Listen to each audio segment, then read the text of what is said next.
This is Pauline from St. Mary. Calling to big you up on your program. I am a disciple. I've been there since almost the inception. Guide I, it's the voice that sets me free. I just you may have to tune into because, you know, I always even watch some other television and stuff and that I have to see for later. I have to really listen to you first, you know what I mean? How my one God you get a girl feet, one machikum bachna, Africa da fa bachna, kida fanya, kida fa rafet, one machiki bunjul, kida fa bunjul, one yande kesawai, kida fa bunjul, one machiki bunjul, kida fa bunjul, dafnin rafet yom wentamenda ingama, getting dafnin rafet yom wentamenda ingara, dafnin rafet yom wentamenda ingara. Did you know that's a richer Africa? Did you know that's a richer Africa? Did you know? Said the whole world love it. Did you know? Said the whole world love it. Be proud of your culture. Be proud of that's what you got. Be proud.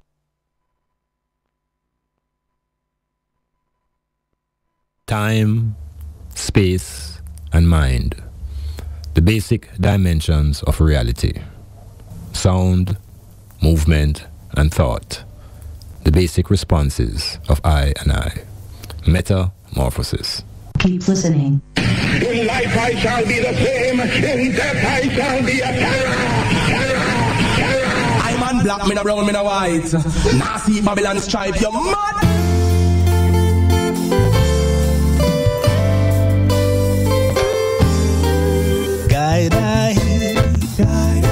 Guiding I eternally.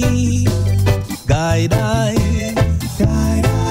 it's the voice that sets me free.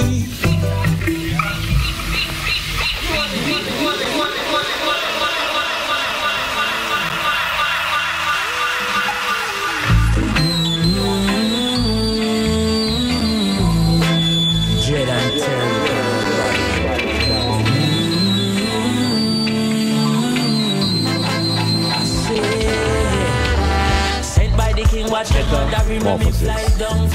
Metamorphosis.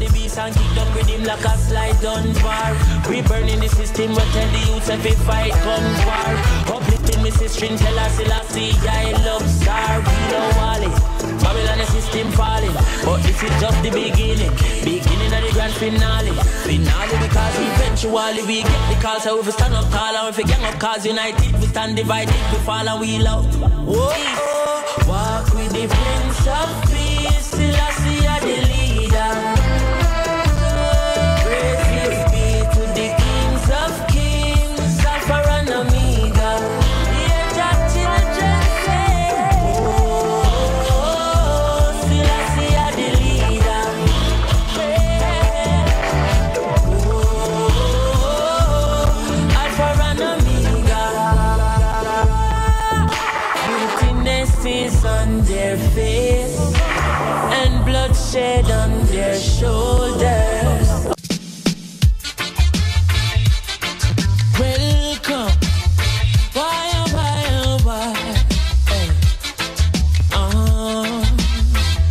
Chronics, left and right, just soldiers are come, left and right. Ooh yeah, boy. And them say here comes trouble, here comes the danger, sent by the Savior, welcome the Rasta youth. Metamorphosis. Metamorphosis. Here comes trouble, here comes the danger, welcome the Savior, welcome the Rasta youth. You're not for axes who at the general issue in a warning. Job people them a ball, said them tired of mediocre. Evil a go fall when we tried in Ethiopia. Believing from down, cause them life not easy boat. Even Bantan said it's not an easy road. Operation occupy the motherland, calling all soldiers to kind each other along. From creation, he writing a job plan, but Chronics can't do it alone.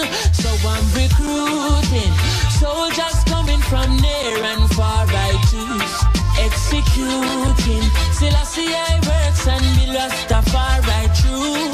And them say here comes trouble, here comes the danger, sent by the Savior, welcome the Rasta youths. I'm a man I start recruit soldiers for STYLZ army. Again. Yes, I am. Yes. Highly.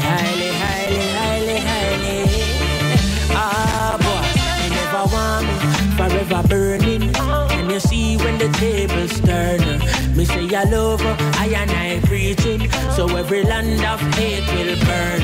I was there when the ships came and chastise I in a Jesus name. Wonder if me crazy, wonder if me sane, but the whole of Rome I go up in a flame. I know nothing for me back in a room and start a fire. And I know nothing for me back in a room and start a fire.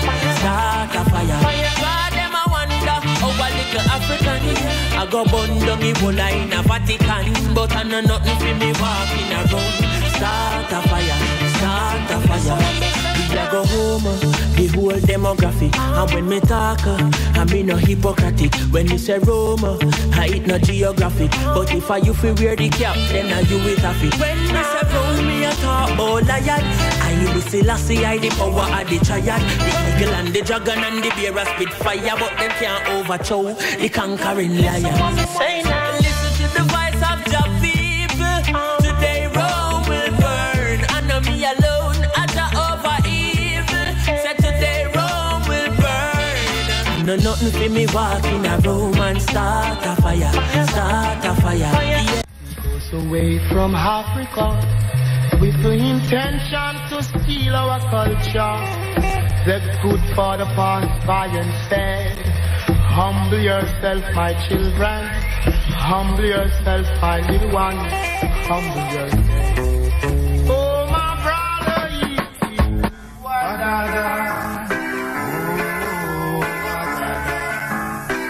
Greetings. Metamorphosis here. I am your host, Dr. Iman Blak. There is no C in black. There is no lack.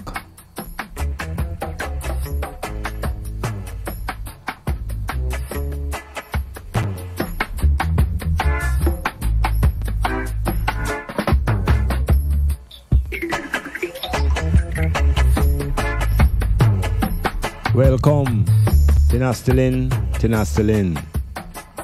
Greetings.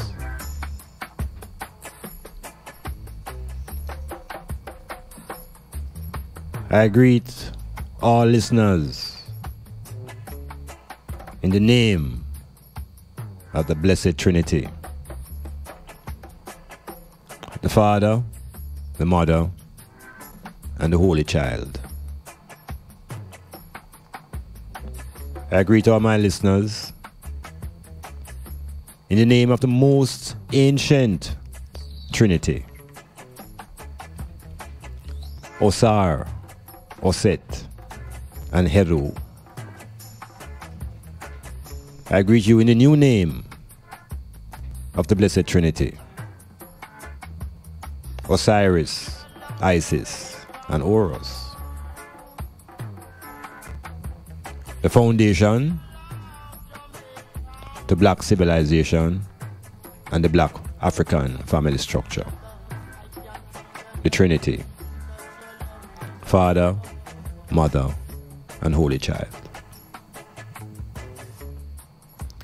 Seek ye first the kingdom of black consciousness,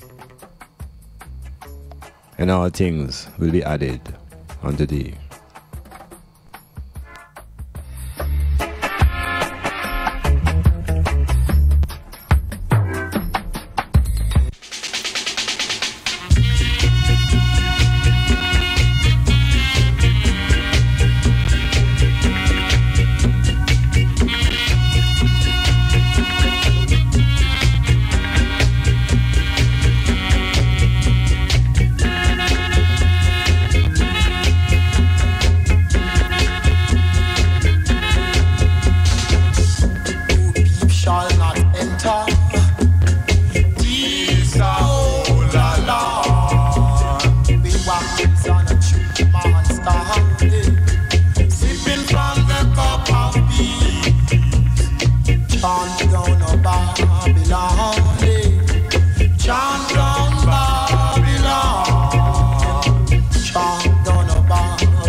give thanks for being able to be at STYLZ FM.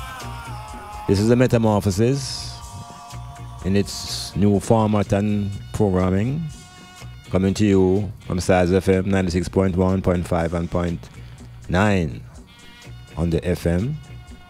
I'll make it 7, we don't reach 9 yet, that is to come. That will take us into Kingston and around the world. So we're giving thanks for people who are onto the STYLZ FM, and we welcome those of you who have normally been listening to Daddy Rude and Leo Clear in this moment. Welcome to another talk, a different talk, and a talk that is demanding that you listen intuitively and consciously. I am the host. I am the host of the Metamorphosis. I'm Dr. Iman Blak, and the program is essentially geared towards the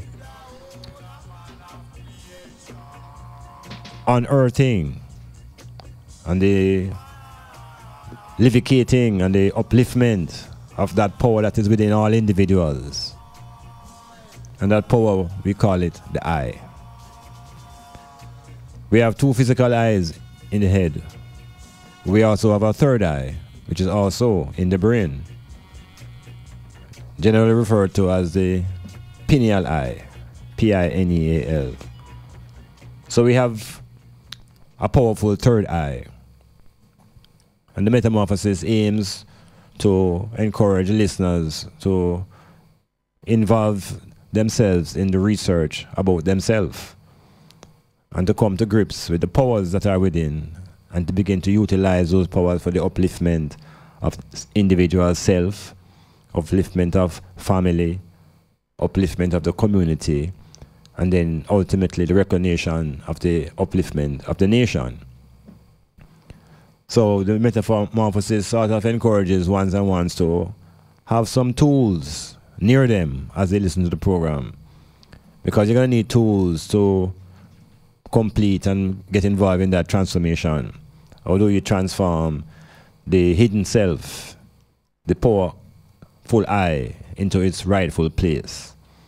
How do we delve into other levels of consciousness of ourselves, subconscious, collective, unconscious?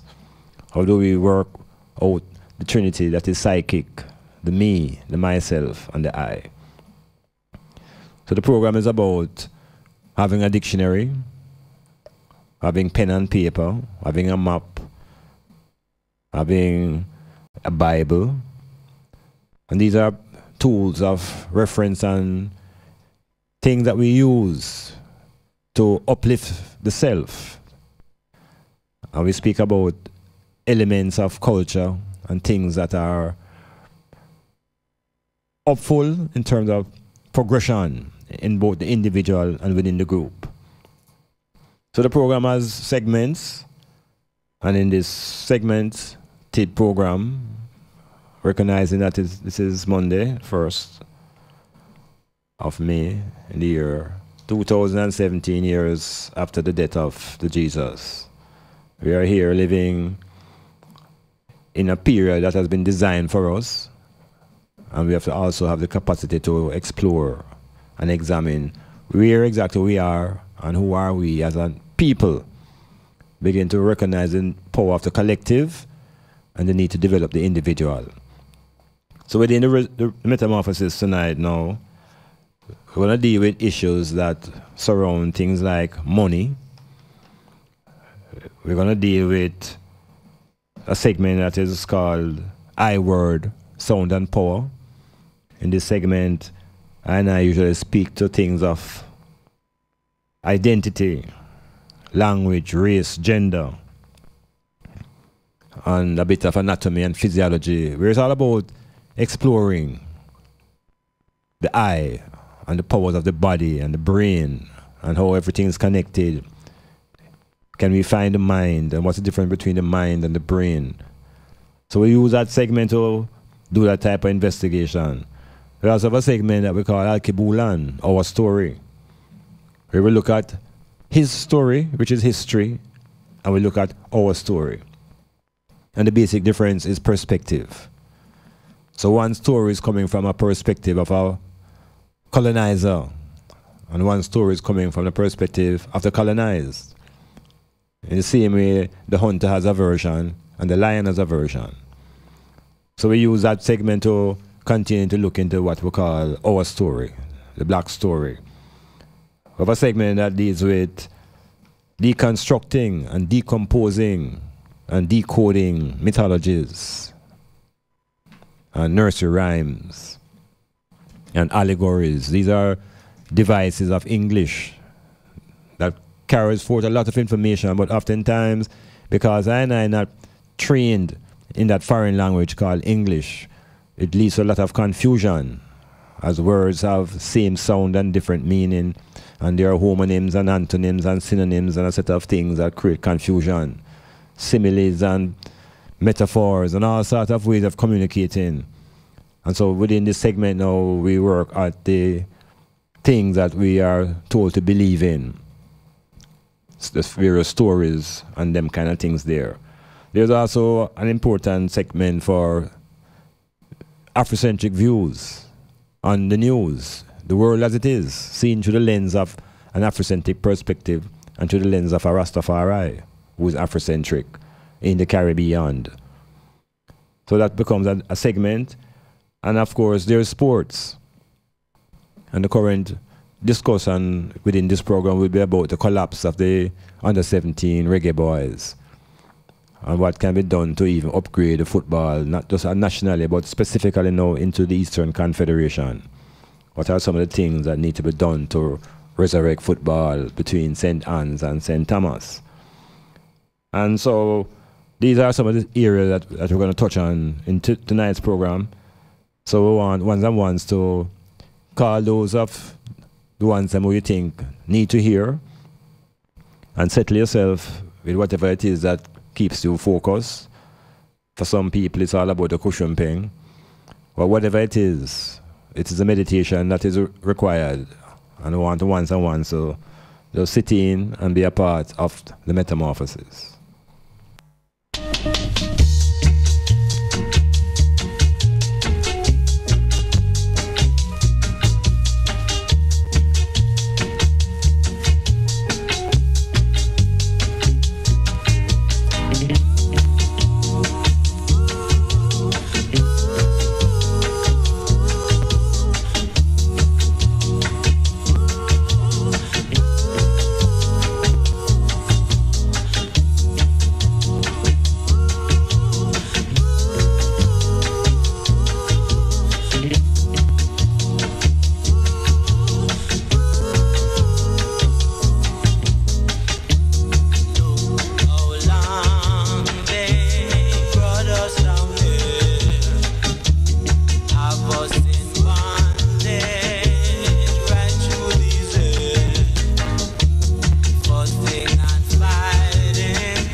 Yeah, the metamorphosis is here. And I want, again, the ones that want to sort of tune in the listening skills. Because listening is an art, you know. And right across our society, we have become known as chatters. So we love to chat. And people who spend a lot of time chatting sometimes don't spend much time listening. And in that not listening, we have lost the ability to really communicate.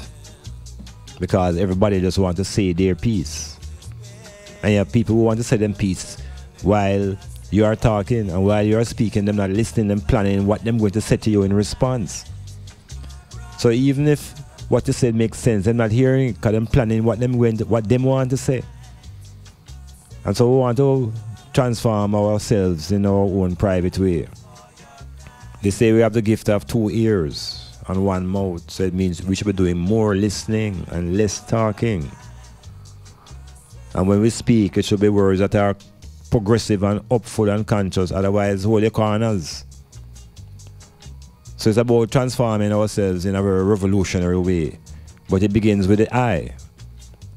It is the individual that must begin to make the revolutionary transformation. Can't be looking for help from up in the sky or from those who we put to so-called govern and lead. We have to look internally where the power really rests, where the might of creation dwells. But we have been distracted and been looking outward, to the extent that many are looking into the sky and have taken their eyes off the land and the resources that are necessary to maintain conscious and practical living. So in that distraction now, we have lost even the essence and the knowledge about economics. And much of that is grounded in our plantation society history, wherein as enslaved people there was never any need to understand or have any knowledge of economics, because I was simply producers of labor, workers, slaves. So the concept of economics and money, all those things weren't relevant to I for the number of hundreds of years on this plantation society. So emancipation as a political activity didn't necessarily bring any consciousness to I about money and wealth and capital. The cry was that slavery done. But slavery is slavery in any form. And the slavery that binds your pocket and make your belly reach your back, that type of slavery now is a vicious type of slavery. And so we have to deal with economics. And so within the metamorphosis, this first segment, I will focus a little bit on money. And I will ask the most fundamental question about money. What is the purpose of money? Sound like a simple question? Well, I want you to reflect on it. And after the break, we'll continue the reasoning. What is the purpose of money? Brought us to slave in this big plantation.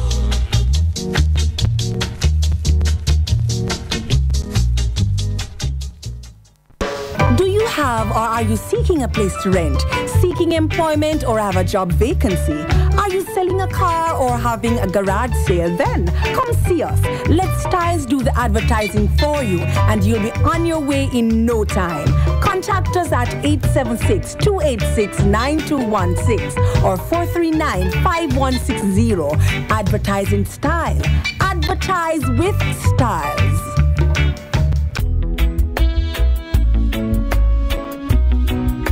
For the best quality in sound reinforcement and backlining, native audio. We have professional engineers with over 20 years of experience. So call us and we'll take care of your parties, wedding receptions, barbecues, conferences, and small stage shows.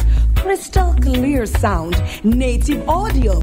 Our prices are the best. Call us at 871-5212. That's 871-5212. Native audio. We make your events audible.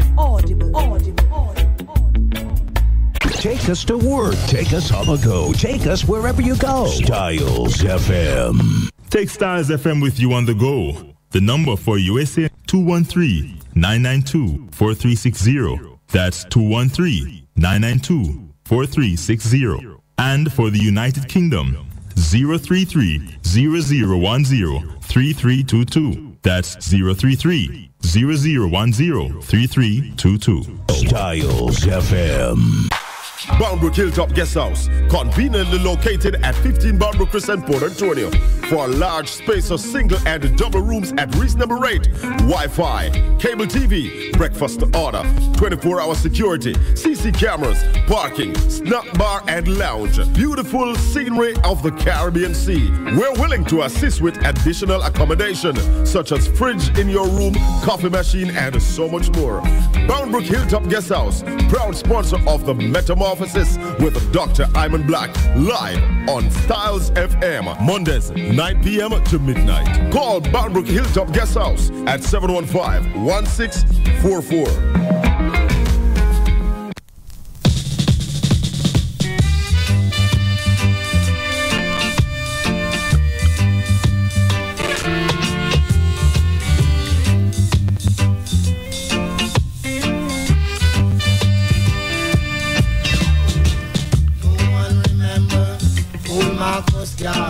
No one remember Paul Marcus Garvey. No one remember Paul Marcus Garvey. No one remember Paul Marcus Garvey. No one remember him. No one talking about Paul Booker. They been talking about William Carter.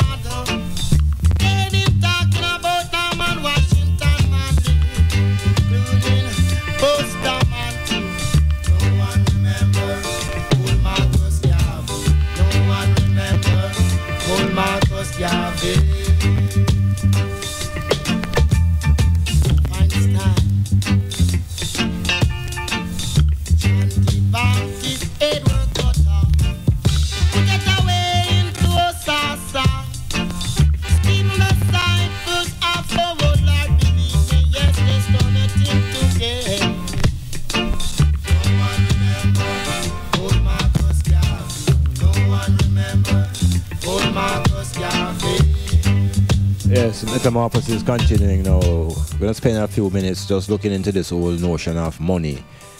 Being a Monday and the way the system has been structured, this is the day all the slaves go out. Because the program on the plantation gives you Sunday to go to church. It gives you half day Saturday to go to the market.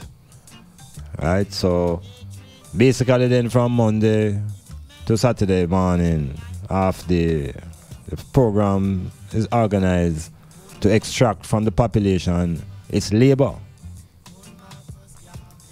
But language causes a lot of people to not understand what they're doing. The language has also changed along with the technology. So when the plantation was at its highest and I as people now were put in the shackles and chains, the word that was being used to extract our labor was called slavery. And those who were engaged were the slaves, and those who control the system were called the enslavers or the slave owners, plantation owners, who put themselves in a class that was called the planter class.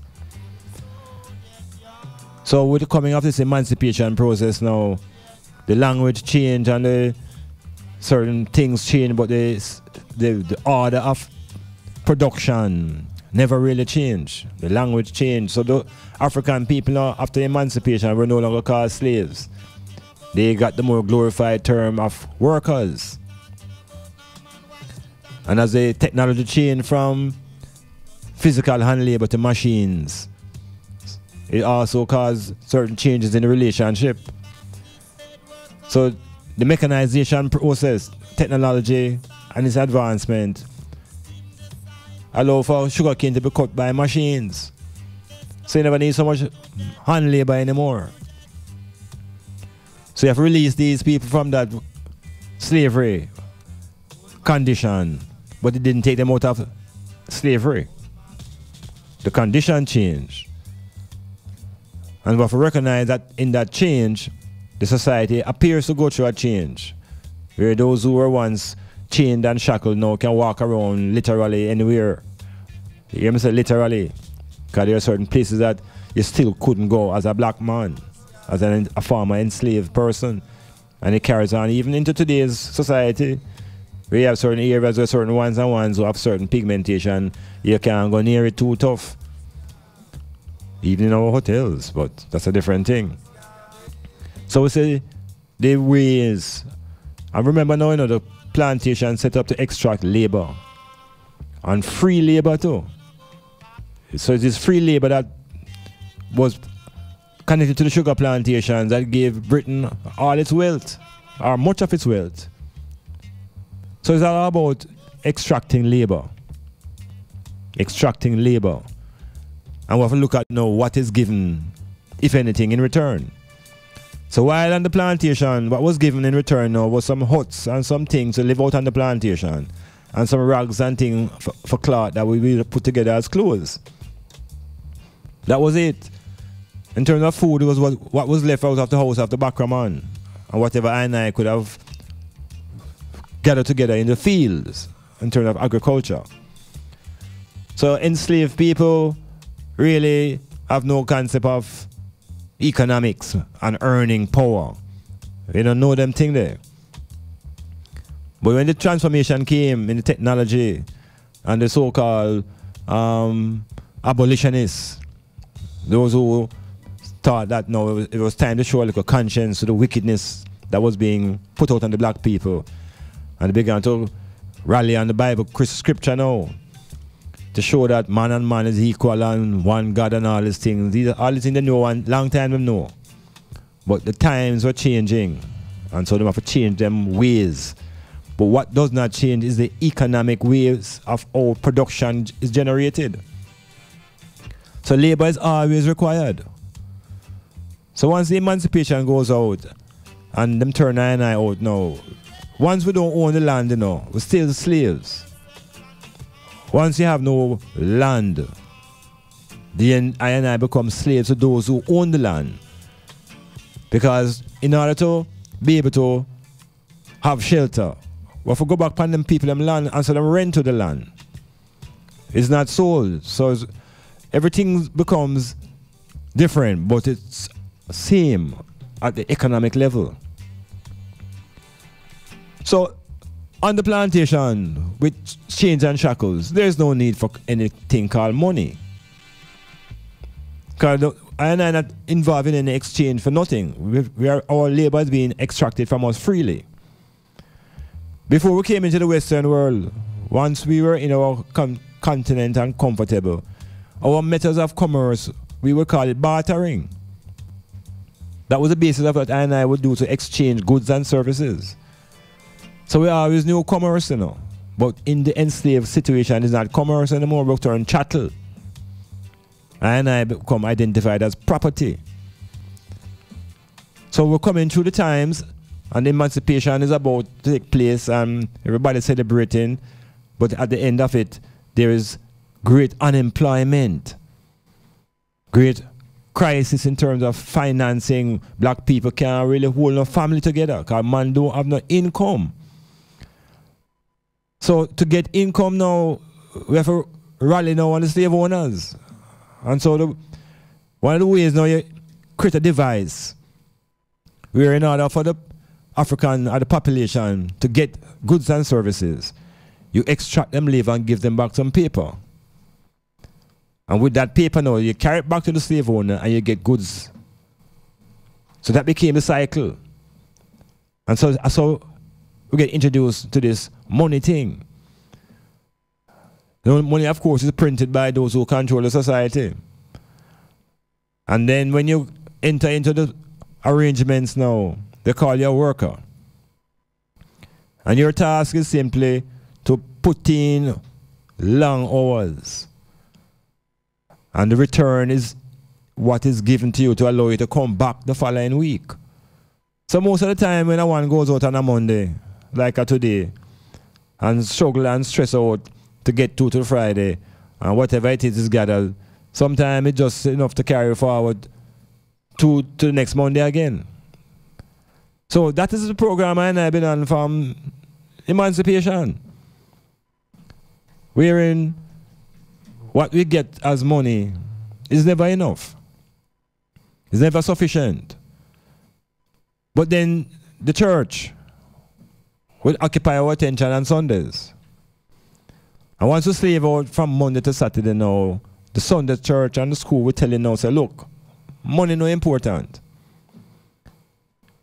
That's not what the entire book says, no. But the preachers will take out these particular parts of the scripture and tell you now that money is connected to evil. And then try to impress upon you know that it's better you don't have any money because you're nearer to the Christ. And you begin to get the feeling that the closer you are to poverty, the nearer you are to heaven. And to top it off, now we get teachings that tell us that it is easier for a camel to go through the eye of a needle. A sewing needle, we have to think about, you know. That is easier than a rich man getting into heaven. Now, once a population begin to embrace a line like that, you know, it's a forever condemnation into poverty, you know, which begins into the mentality. So poverty really and truly begins in the state of your mind. So if you hold on to those type of ideas and begin to embrace your condition and have people who are supposed to be in higher positions teaching and preaching that it is really the poor that shall inherit the earth and the meek shall this, and the value that we need to apply to money is disappeared. It don't exist. But when you go into the church, they demand that you give a fifth of what you earn. Tithing, they call it. So we want to ask now as we come through, to return again to the original question, what is the purpose of money? What is the purpose of money after we slave so long and so hard and so many hours? And then when we get it now, what is the real purpose? No, it's so simple in our response because it sounds like something we should never even have to think about. And the first thing that normally comes to people's mind is to spend it. And the general talk is, how can I eat that argument I'm going to keep up? Then money no make for spend. But is that the reality of money? Or is that the impression that we've been given? Because many of us have had hundreds of thousands of dollars pass away and, you know, and we're still poor. So something we're missing. And we're going to see if we can identify at the philosophical level, what is it that we could be missing in that message?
So the thing called money now,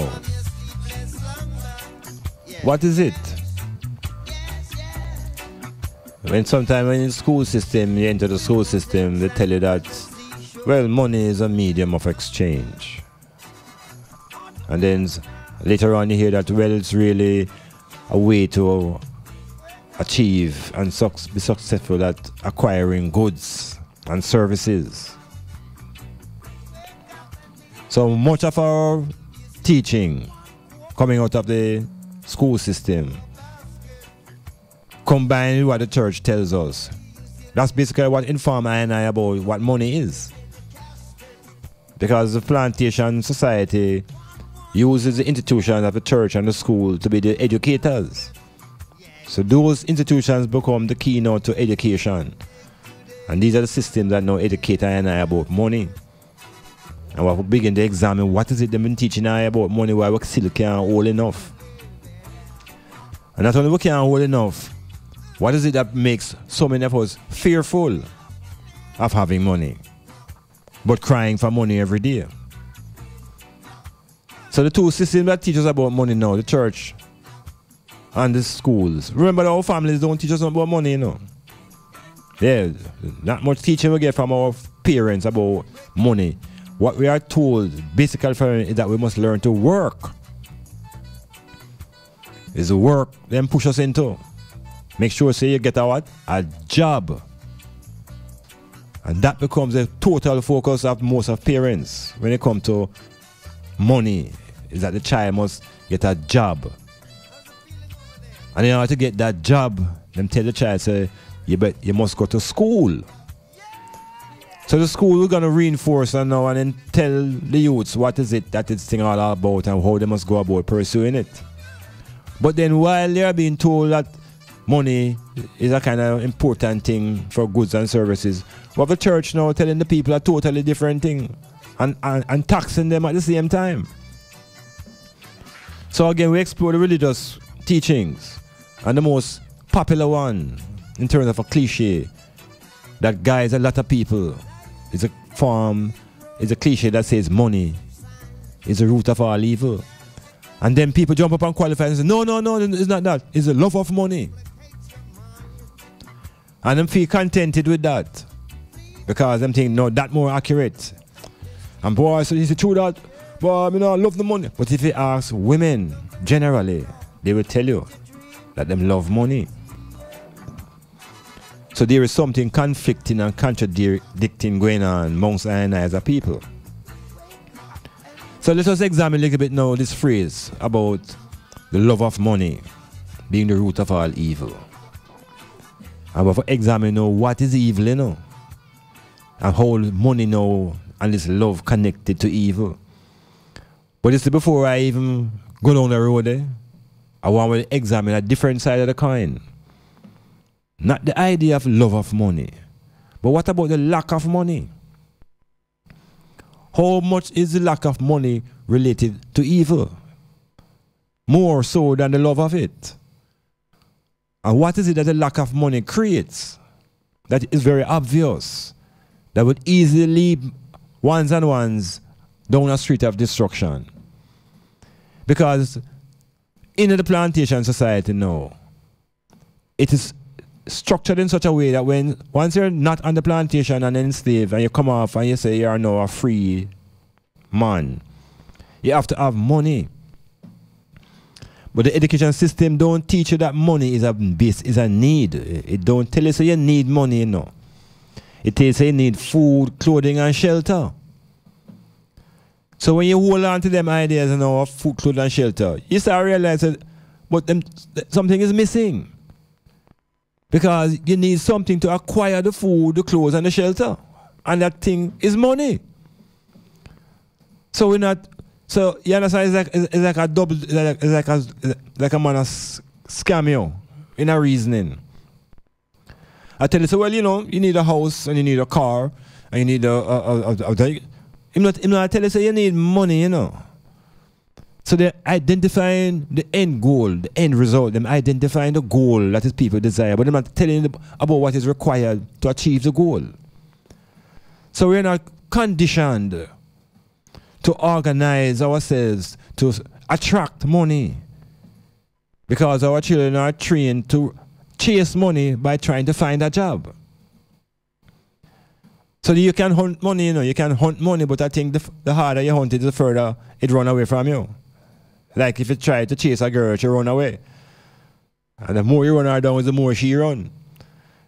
But what if the thing was in reverse, where you're supposed to be attracting money? Like you're supposed to attract a woman to you. So there are forces now, and money now becomes a force. A real force. That when you lack that force, you feel serious oppression in the society. And when you lack sufficient money, you can appear to be what you call even above the law. The way the law is connected to economics. So I think I and I as a people now, we missed the boat. We missed the boat on having a philosophy and a psychology towards this thing called money. Now what happens when we do get it? Again, them train us to say that the first thing we must do is spend it. And that sounds so obvious because we have some cliches that say money make for spend. But you see, once you spend it, you're going to need more. So what that mean? You have to go back on the plantation full time again and slave again, and as you get money again, you spend it. So that cycle now will not be broken. So you will stay poor. You're going to stay poor like that because money will simply come to you and go back out to your hands. So there are other set of people now who devise a strategy now. Them say, well, all right, I go and start save.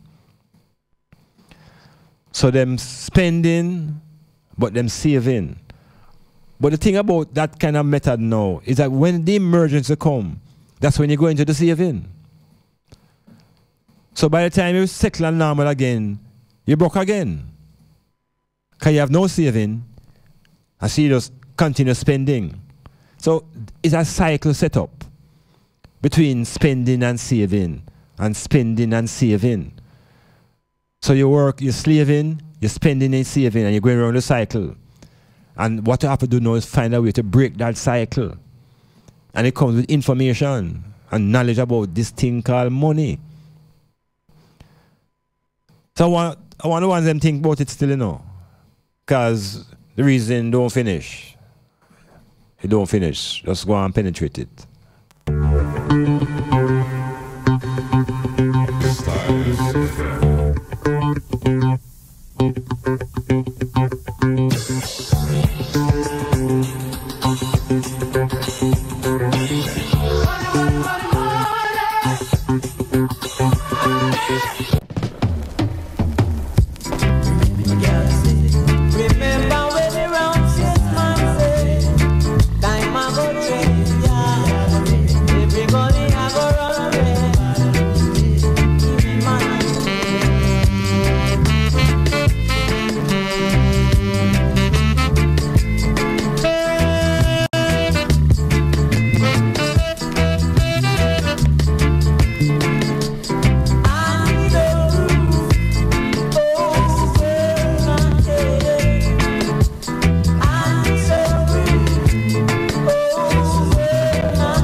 Continuing again into this little discourse that is being created. And of course, you know, this particular reason cannot really come to an end in these 15 or 20 minutes allocated.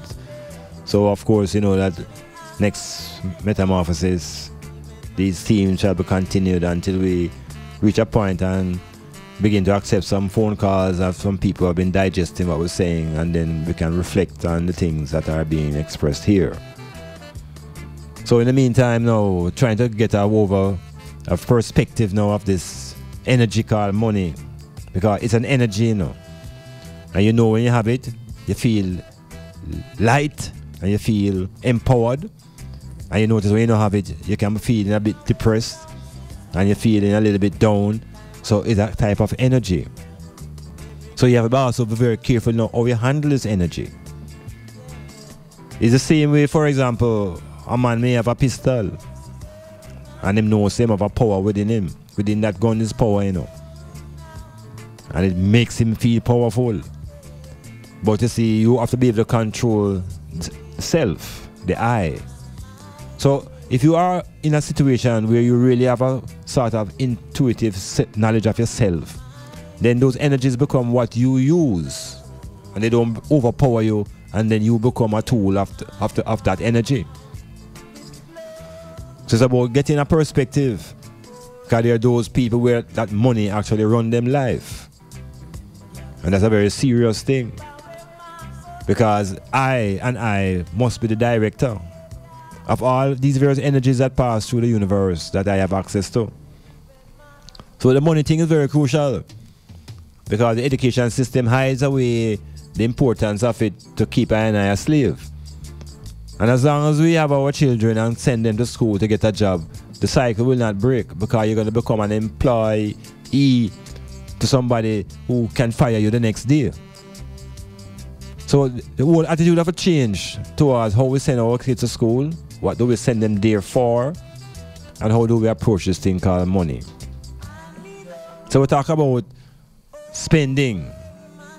And some people, the money generate heat in them pocket. So them have it like the money I want to jump out by itself. The money actually say, spend me now. Spend me now. And you start saying all kind of things that you don't really need. But because you have access to acquiring it through the money power, you begin to lose control of yourself. And that's a very serious thing, to turn yourself over to these type of objects. So we have to get a philosophy around this concept called money. And I'm not going to make the segment finish without really speaking to what really I think is a critical use of money besides spending and saving. And there's a book out called Rich Dad, Poor Dad. There's a book by Robert Kiyosaki, which is also called Business in the 21st Century. We have to begin to read these texts of these man who have vast experiences in how to manipulate money and how to get it to multiply. My granny could have multiplied money seriously, but seems to have lost those skills in pursuing jobs. So the area that I wanted to penetrate now before the segment is finished is that we could reverse some of the ideas that has literally been a curse upon I and I. The first thing that we have been trained in school is about what are our basic needs. And they leave out the money because you mustn't view money as a need. So them tell you, sir, is food, clothes and shelter. And I want to suggest to them who are listening to think about this in the total reverse. We're going to reverse nothing with them showing. Because if food is the first basic need, then anybody who control food control your belly and control your life.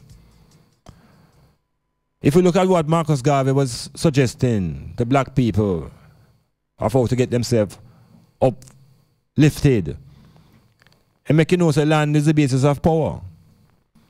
So the first basic need of African people in this Western Hemisphere and everywhere is shelter. Yeah, you have to have your own shelter, which suggesting that you try to have your own land. But once you begin to pursue food, we also always become slaves to our belly. And say to those who produce the food, especially now, like all the food is coming from outside of the country. So it's a reverse teaching we get, where food, clothes and shelter is the order. And I'm suggesting today that the order is in reverse. Shelter is the first, clothing and food. And we could think about that now and then look at the value now of how we use money. So rather than spend money as you get it, and before you get it, let us introduce the concept of investing, which is not the same thing as saving. Investing is like the money we take and give the church for tithes. That is your investment money. That is the money now you search around to apply to a business idea. So the church is smart in taking away our investment money and call it tithing, and leave us to simply buy and spend, and when we're broke, we borrow. And after you can't borrow no more, you beg. You see poverty? Yeah, we can break that. Metamorphosis.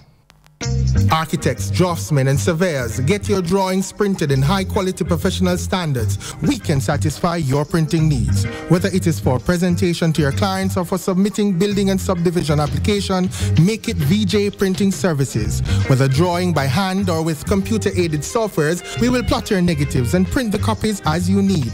We do high-quality white paper printing that is water-resistant and never fades, unlike traditional blueprint. For more information, call VJ Printing at 893-2266. Take us to work. Take us on the go. Take us wherever you go. STYLZ FM. Take STYLZ FM with you on the go. The number for USA 213-992-4360. That's 213-992-4360. And for the United Kingdom, 033-0010-3322. That's 033-0010-3322. STYLZ FM. Hey, STYLZ FM peeps, it's here. It's here at last. Do you want to blend in with the STYLZ FM family? Do you got styles all day, every day? If your answer is yes, then purchase your STYLZ FM t-shirts today. We have sizes ranging from small to extra large, only for you, our noble listeners.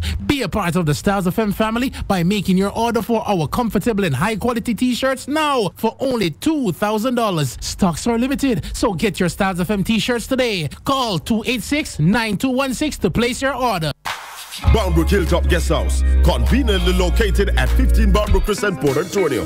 For a large space of single and double rooms at reasonable rate, Wi-Fi, cable TV, breakfast order, 24-hour security, CC cameras, parking, snack bar and lounge. Beautiful scenery of the Caribbean Sea. We're willing to assist with additional accommodation, such as fridge in your room, coffee machine, and so much more. Boundbrook Hilltop Guest House, proud sponsor of the METAMORPHOSIS with Dr. Iman Blak, live on STYLZ FM, Mondays, 9 p.m. to midnight. Call Boundbrook Hilltop Guest House at 715-1644. I'm there, I'm to big up. That is the term, big up Boundbrook Hilltop Guest House. Very, very nice view of the Caribbean. Very, very quiet. And here to the staff of Boundbrook. Yes, I.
Yeah, the metamorphosis continuing, moving into the section called Alkebulan, Our Story.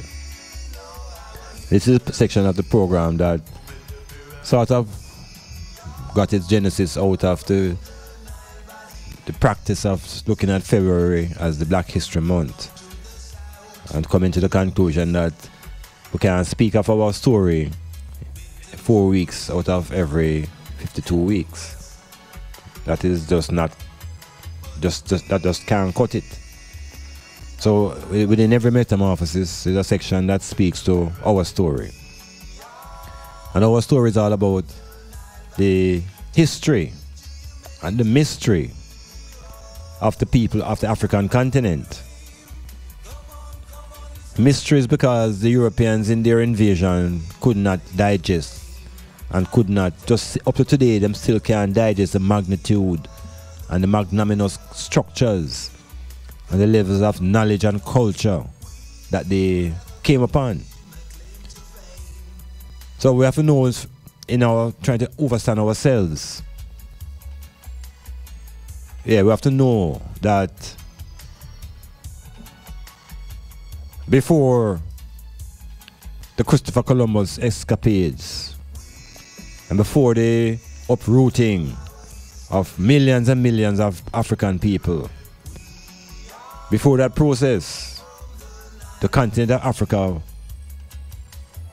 was the center of all civilizations, high cultures. And we got a glimpse of it in our plantation life here when they introduced us to the Bible. Because the Bible has two sections, an Old and a New Testament. And in that Old Testament, they try to cover what is called history. But this is a Bible history, which doesn't really connect now to the African history. So there are two clear histories that we have been engaging with one trying to actually overpower the other. We have been introduced to biblical history, and then there is African history based upon dates and findings and a broader expanse of the continent. So in other words, the biblical history of Africa introduces us really to one major place, which is Egypt. But Egypt is simply one country on a vast continent. So knowing the history of the entire continent now is a different thing from knowing the history through the Bible. Because Africa in the west, Africa in the south, Africa in central, and Africa in the north are vast, vast amount of societies and cultures and languages and civilizations. But all of that is simply obliterated when we are given the history of Africa through the Bible. But for those who are only familiar with that history, we can still work with it. Because the writers of the Hebrew scripture could not really speak about an ancient history without mentioning ancient Egypt. They not only mentioned ancient Egypt, most of the characters of the Old Testament had to go into Egypt. It begins with Moses. We speak about the Jesus. And before those Hebrews entered Egypt, the Greeks have it into their documents that they had to go amongst the gods in Egypt to get their education. So once we begin to reclaim Egypt, we're on the way to recovery now. Because as a youth, Egypt wasn't even projected as somewhere in Africa. And I thought it was up in the sky, just like Jerusalem. And those places were off the ground. And through information and better understanding of geography, and I realized that these places are on the earth. But we're never given Africa in that perspective. All we're told about is lions and jungles and bang belly picnic and war and famine. But here we have a society and a culture that all Europeans have to claim. They try to claim it. They have to spend much time trying to whiten Egypt. And Egyptian psychology and philosophy and culture, again, was projected to us through the movies. So Warner Brothers and MGM and Hollywood now, they also play their role in trying to remove the blackness of ancient Egypt and replace it with white people, particularly in the movies. So when you say Samson and when you say David and all of these biblical characters, you see Europeans through the movies. And in these, when minds are young and impressive, it's difficult to think otherwise. So we grow with our brain whitewashed. Images are white. The angels and the heroes of the Bible. The blackness is considered to be the devil and the evil. But the blackness is really the anciency of Africa. Because out of the blackness came the knowledge that could put the pyramid on the earth today. That could put the Sphinx on the earth today. That when the Europeans came and they saw these monuments, and when they eventually reached into southern Africa, into places like Zimbabwe, and saw the monuments, them said they were made by aliens from outer space. Because they would never conclude that they could pass on the knowledge of history in its correct way. That these are really the creations of the black people. So I have to reclaim our power, because history is a part of your culture. So ancient Egypt is a significant doorway to black consciousness. And it means coming to know that the heroes for the black people in that biblical drama is not Moses, but the ancient Egyptians who were the founders of ancient Egypt and the builders of the pyramid, creators of mathematics and the almanacs and the calendars and all of these things. And that the pharaohs were god kings. But the biblical teaching is confusing. And it creates a drama between a man named Moses and the pharaoh. And the movies have us cheering for Moses and looking to see the pharaoh be defeated. So ancient Egypt is a gateway towards a reconstruction of black identity. It is in the ancient Egyptian psychology and philosophy we learn about the gods and the goddesses. That's where the Greeks went and learned about the Trinity, Horus, Osiris, and Isis. These are deities out of the pantheons of gods that the ancient Africans would recognize. It was on ancient Egypt that the concept of the one God was developed by an African king. So it's not by Moses. It's not Moses developed monotheism. Moses was a disciple to that ancient African king. He was a youth. Because the scripture story tells you that he grew up in the palace of the black pharaoh. So we can continue to have our brains washed into thinking that pharaoh is the enemy. Even Rastaman spend time upon pharaoh. So it is knowledge that we need, that we can burn out ignorance and bring consciousness to the fullness.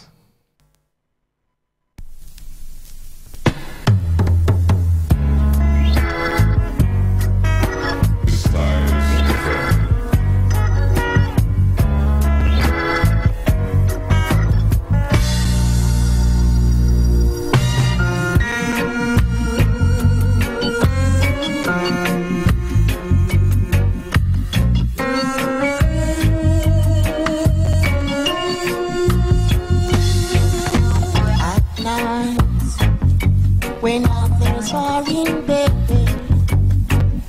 strong meditations get to my head. With a guitar under a favorite tree, enjoy inspiration within me.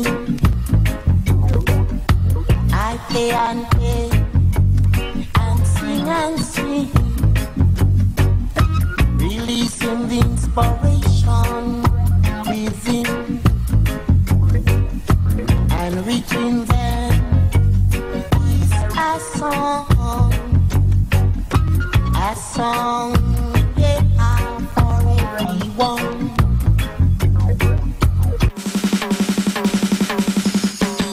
Africa had great kings and queens, you should know.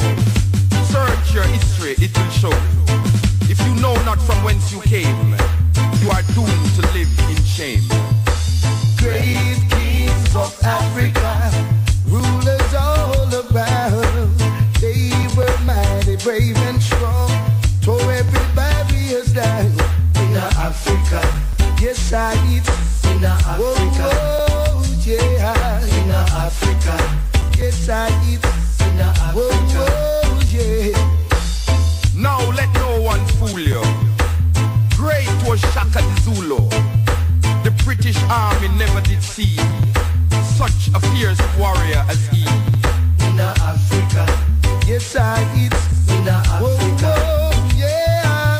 In Africa, yes I it's in Africa, yeah. Afonso of the Congo region, adopt this for his people, the Christian religion, never bowing to what was paid, unite his people against the slave trade. In Africa, yes I it's in Africa, yeah. In Africa, yes I it's in Africa, yeah. Akhenaten, the first man, to tell that the God is one, carved the theology that men could see, that the Almighty was no mystery. In Africa, yes I it's in Africa, yeah. In Africa, oh yeah. In Africa, in Africa, yes I it's in Africa, yeah. In Africa, yes I it's. Hey, hey, hey, hey. Calling Africans now, come. Hey. Wanna tell you don't walk around. Got to rule your own kingdom. Yeah, see Shaka Zulu on the corner. Imadi Dani in the area. When the wicked them a lick shot. If the rap set the lick it back. In Africa, yes I it's in Africa, yeah. In Africa, yeah. In Africa,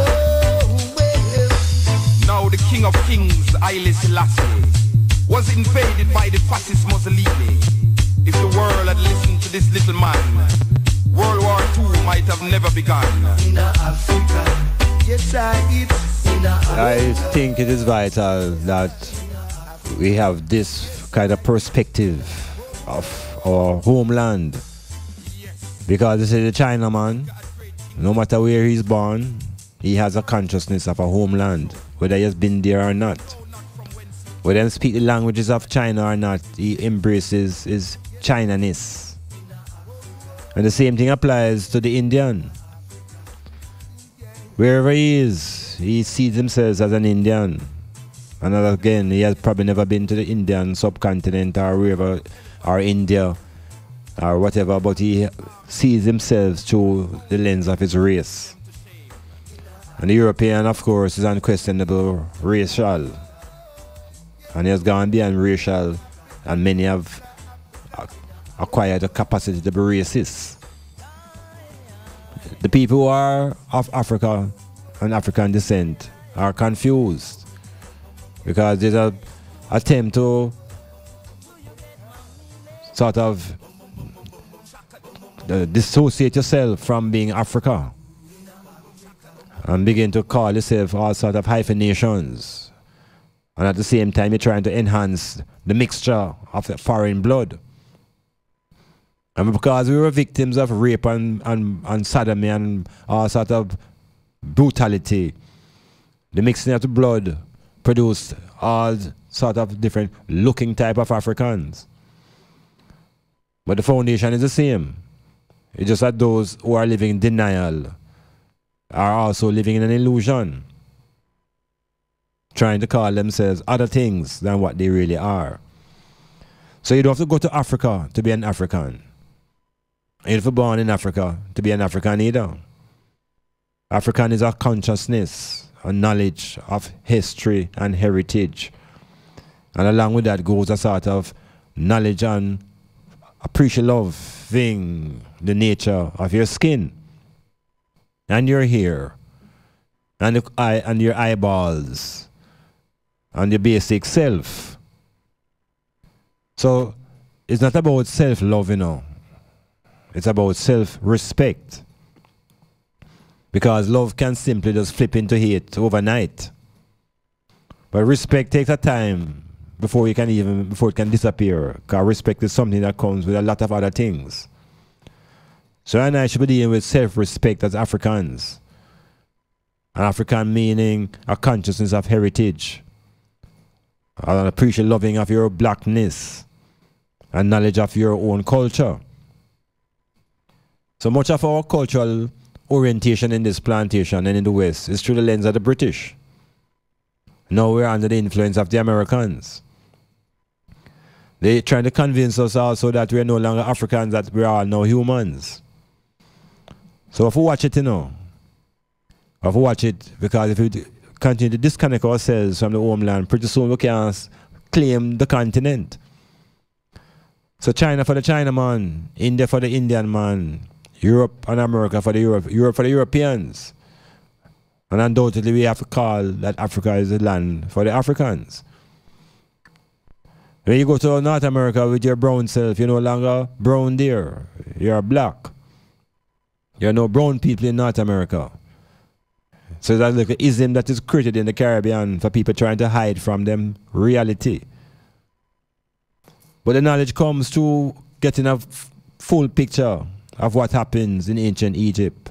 Dr. Ben Yochanan is a very important scholar that helps to open the lens of people's vision and realize that culture and Egypt and the religions, all of those things that the Western world claim, all of these things coming out of ancient Egypt.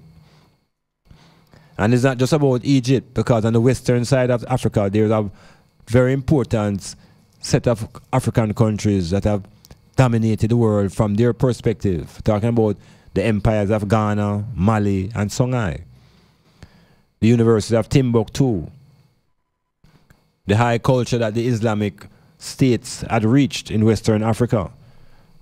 And so all African people really are not under the guise of Christianity, because Islam invaded Africa before even Christianity.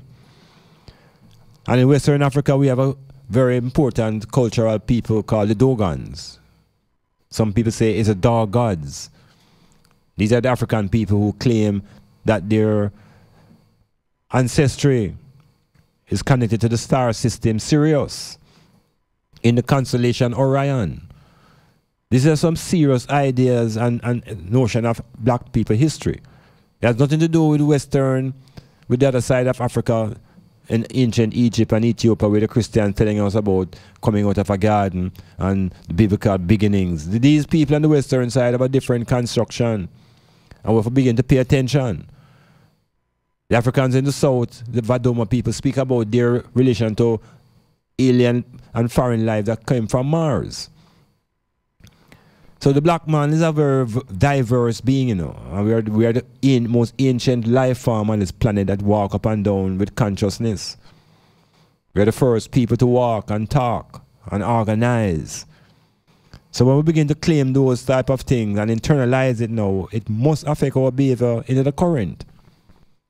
So we begin to look at each other with a different eye, and more critically, you start to see yourself different. So nobody can call you dog now, and you just answer.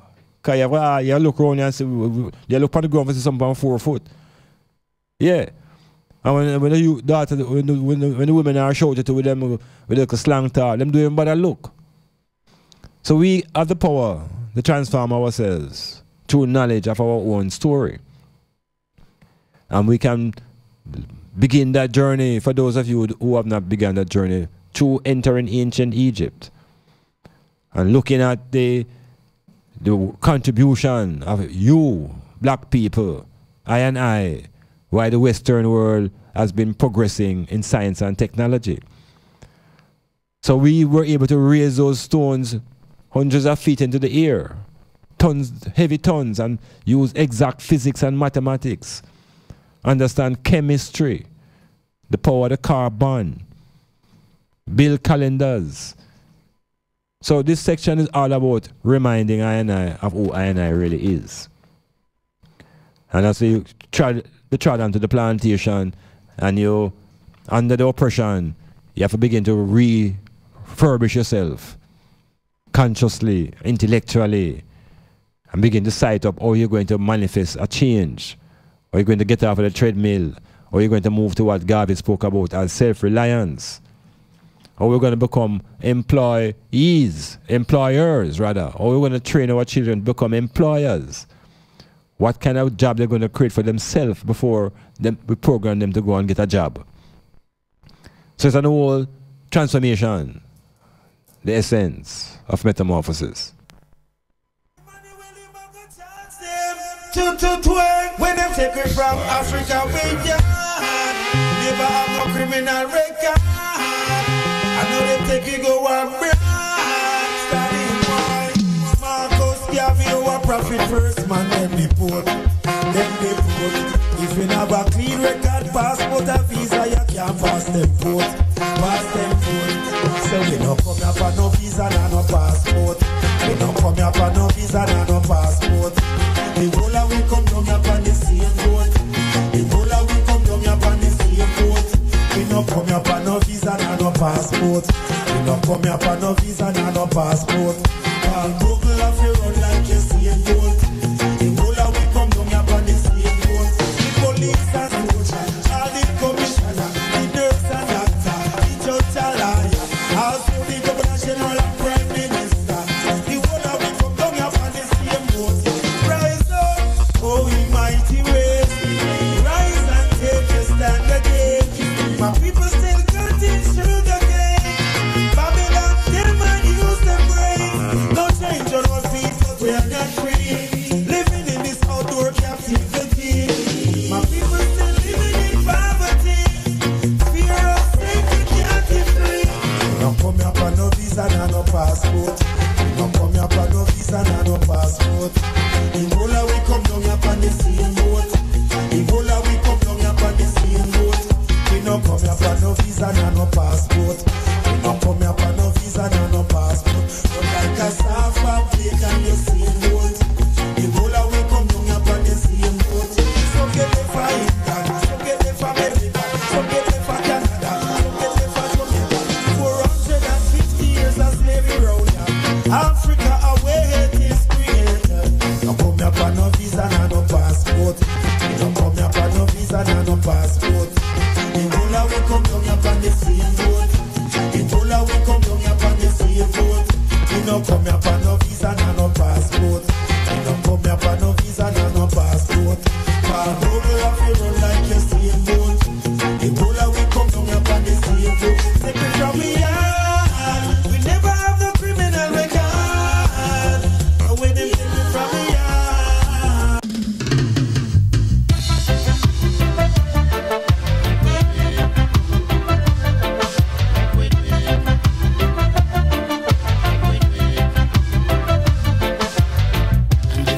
Make we do it.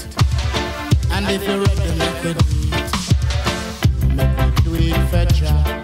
Make we do it for Rastafari. Make we do it for roots and culture.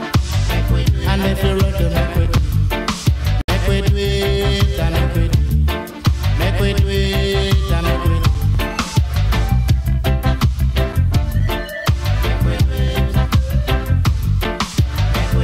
Every nation have to do it. Every nation have to do it. Every nation have to do it. Every nation have to do it. Make them do it, yeah, make them do it. Make them do it, yeah, make them do it. Do it for God. Heal up D. Heal up D. Yes, I. Do it for Jah. Jah Rastafari.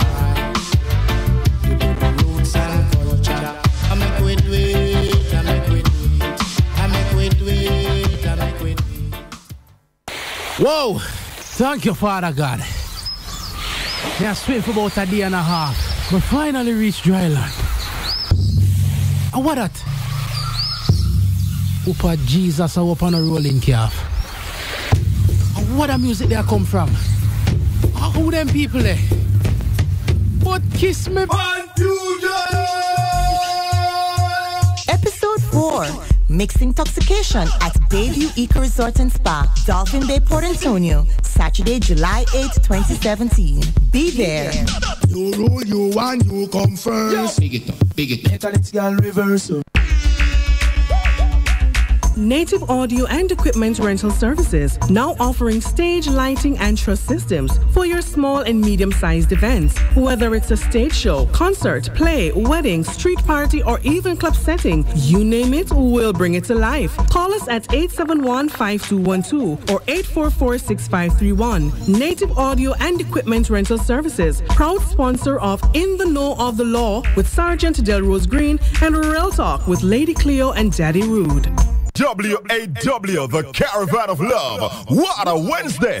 This and every Wednesday from 9 a.m. until 1 p.m. Strong It takes you on a caravan of love songs. 4 hours of love songs on STYLZ FM, the People Station, 96.1, 96.7, www.stylzfm.com. Don't miss it. What a Wednesday! The Caravan of Love. Planning a party, club night out, stage show, a gospel concert, or even a business sales event? Let STYLZ FM be a part of your promoting tool. Take advantage of our low-priced promotion packages with commercials, interviews, giveaways, reviews, and much more. We have special offers when you mix and match and bundle your options. Contact us at 876-286-9216 or 439-5160. STYLZ FM for the most effective way to exploit your marketing dollar. For complete auto repairs and services, come to Akon Auto Technology, located at 33 Bumble Crescent, Port Antonio, Jamaica. We offer specialist services in wheel alignment and wheel balancing, brake drum and disc rotary servicing, state-of-the-art ultrasonic cleaning and testing of your fuel injectors. We also stock an assorted range of auto service parts, tires, and motorcraft batteries. If we don't have it, we will source it for you. Call us at 876-715-5205. or email akonautotech16@gmail.com. Akon Auto Technology, beyond the typical auto mechanic shop.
Metamorphosis continuing into the section that is called I, Word, Sound and Power.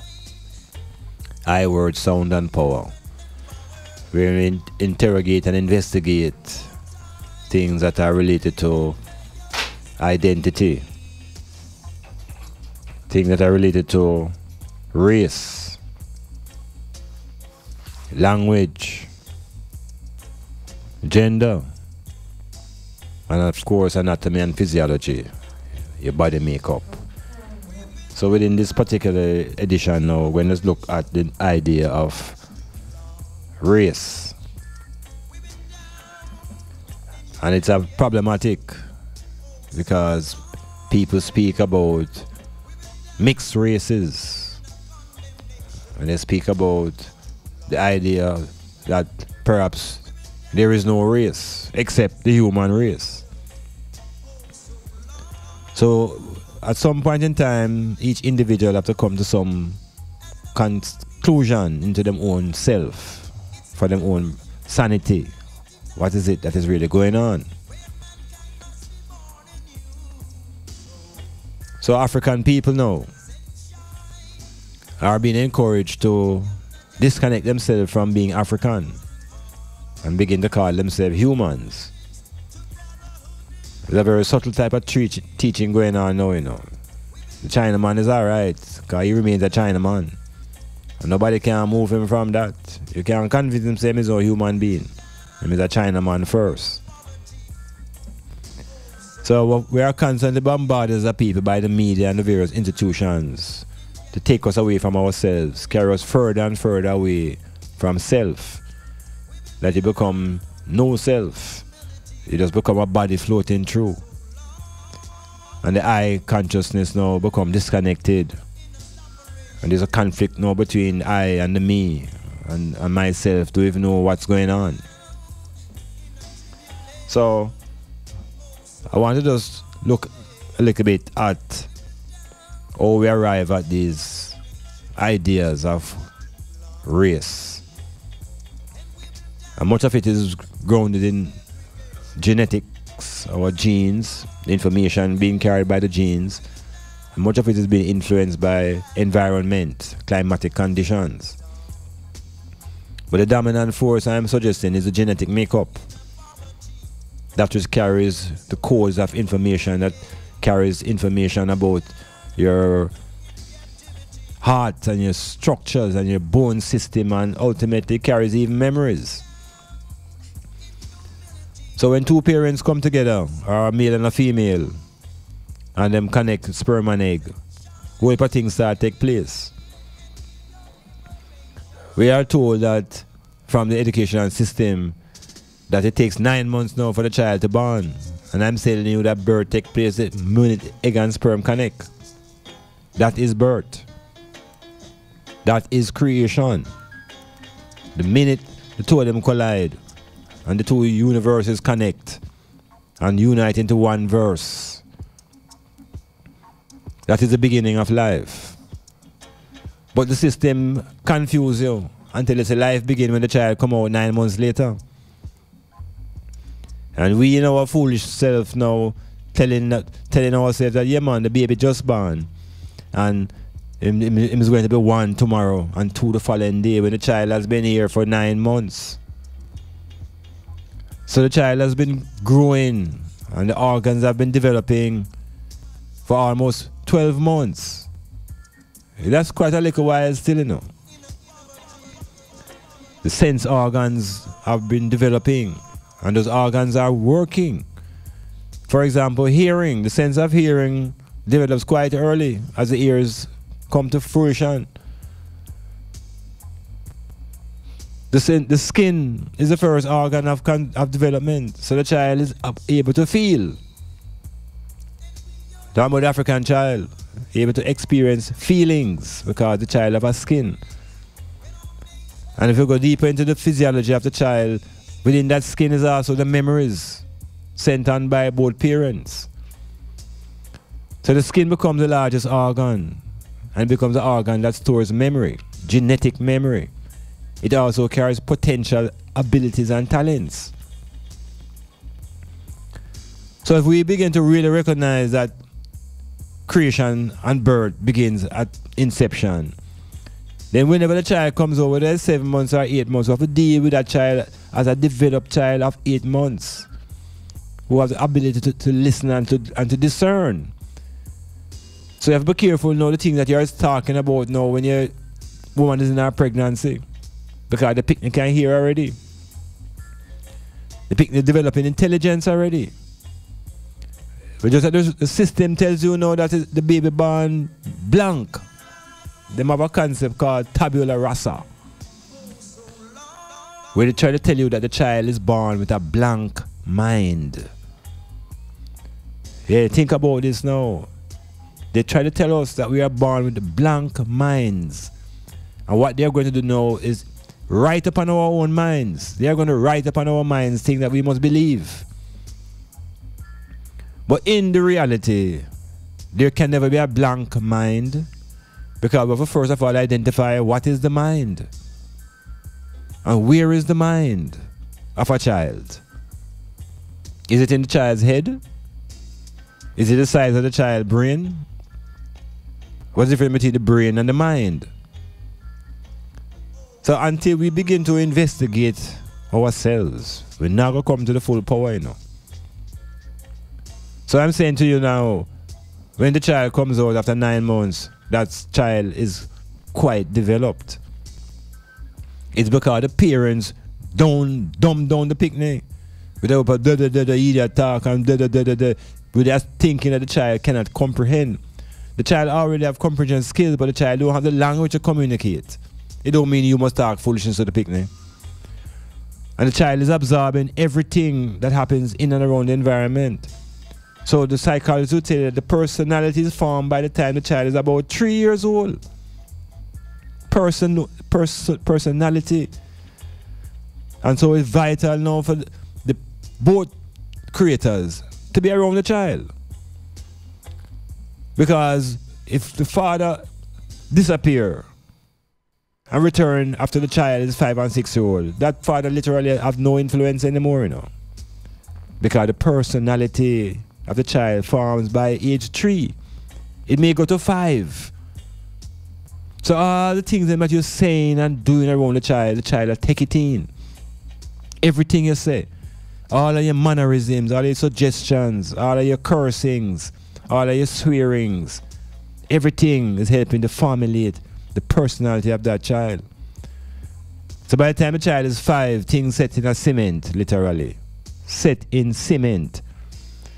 And so when the child reaches 8 and 9 and begin to be a certain way, you hear the parents talking about, and I don't know why the child behaving like that, you know, and I don't know what. It is you and the environment that has shaped this child from so early. So if we begin to take responsibility now for child development and recognize that even what they call 9 months could be a longer period than that inside the womb. Because on the outside, we measure time by the sun movement. So when the sun rises and look like it's set and rise again, we say that is 1 day. But within the womb, the period could be very different.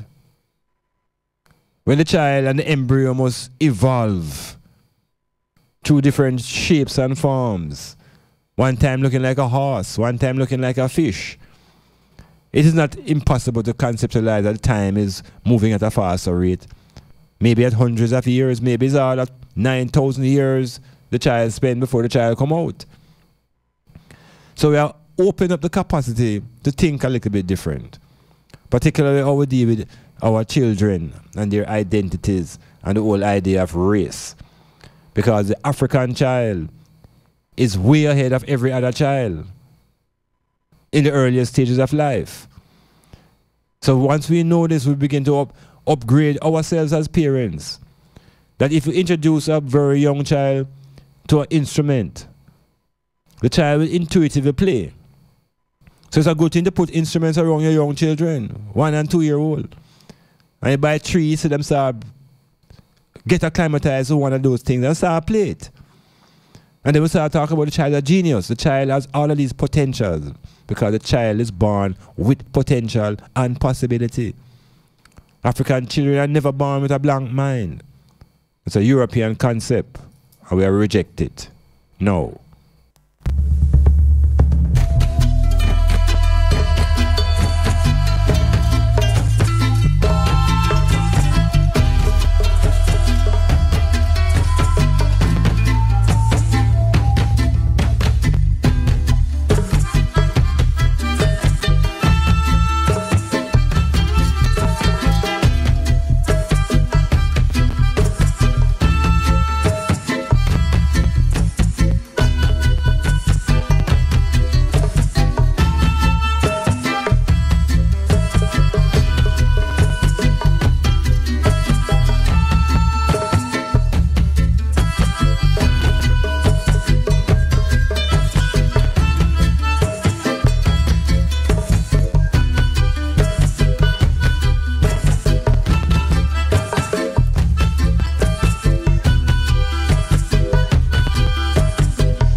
High word and sound power. Again, this is Dr. Iman Blak, and this is the Metamorphosis. This is now still in the first edition in a new time. Monday from 9 to midnight.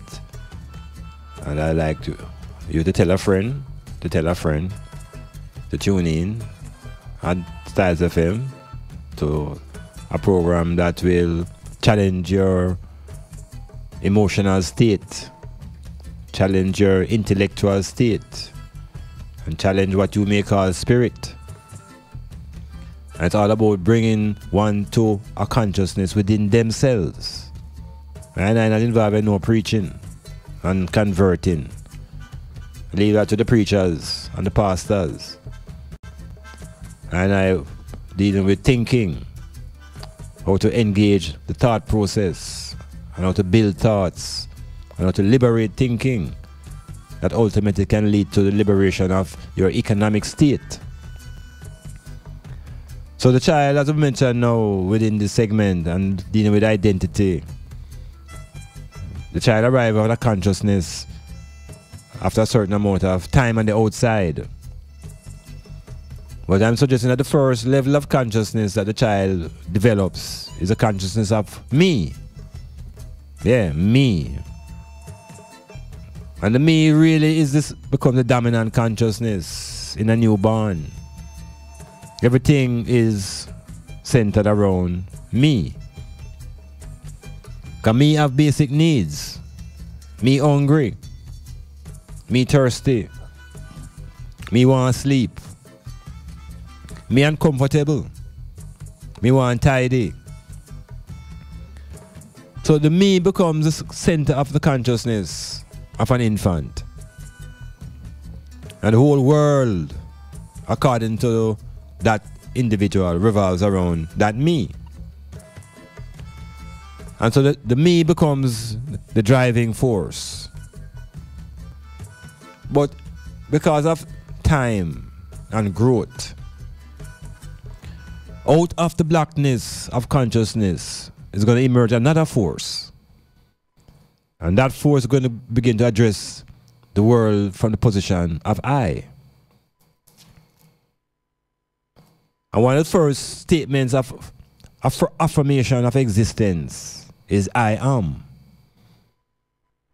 And when you declare I am, if you ever say that to yourself quietly, or 3 or 4 times, the I start jump out on you, Yeah, man, it's if you quietly just say to yourself, I am. The I begin to step out of the word sound and begin to appear as a force of power. That I have a power. And I have access now to something called will. Because the I will is a engine, is like a key you turn to make something happen. When you connect the I to the will. And there's a force, a balance of will. We call that force desire. So once I begin to master those two energies of will and desire, you begin to become a mover now in the earth. And a mover now of thought. And the creator of action. So the I know, where does the I dwell? Where does the I dwell? We understand that the me is all about the body and the flesh. But what about the I? Where does the I dwell? The I that ultimately must be the master now of the destiny of this body. Where is the I? So, without even identifying where the I is, I could talk a little bit about the thing that them tell you say you must use now. And them say you must use your mind. So them give you a concept called mind. And then now to make it more complicated now, the education system tells us that we have 5 senses. 5 senses them tell us we have, physical senses. So you see, you hear, you smell, you touch, and you taste. And those senses, when you check it out, and you really look into yourself and you try to find your eye, you might realize that the eye not really in none of them senses there. The eye not really in your smelling and your touching and your tasting. So the eye is somewhere else. And the eye really rests in an organ that is the controlling organ of the body, but they don't teach about it. And that is the brain. You see it? So the brain is not mentioned as a sense, you know. Because they don't call thinking a sense. They don't teach you that thinking is a sense. They tell you about smell and touch and taste and feel. But they don't encourage you and let you know early that thinking is a sense. And it is the I that must be the motivator behind your thinking. But if you're unconscious and you don't know about the I, and you're not aware of the need and use of the brain, you're going to be a full-time robot. And you're going to be driven more by feelings than by thought. And the animals in the animal kingdom, many of them are driven by feeling.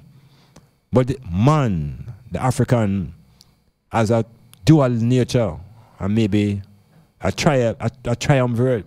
But for sure that there is a side that deals with feeling and there's a side that deals with thought.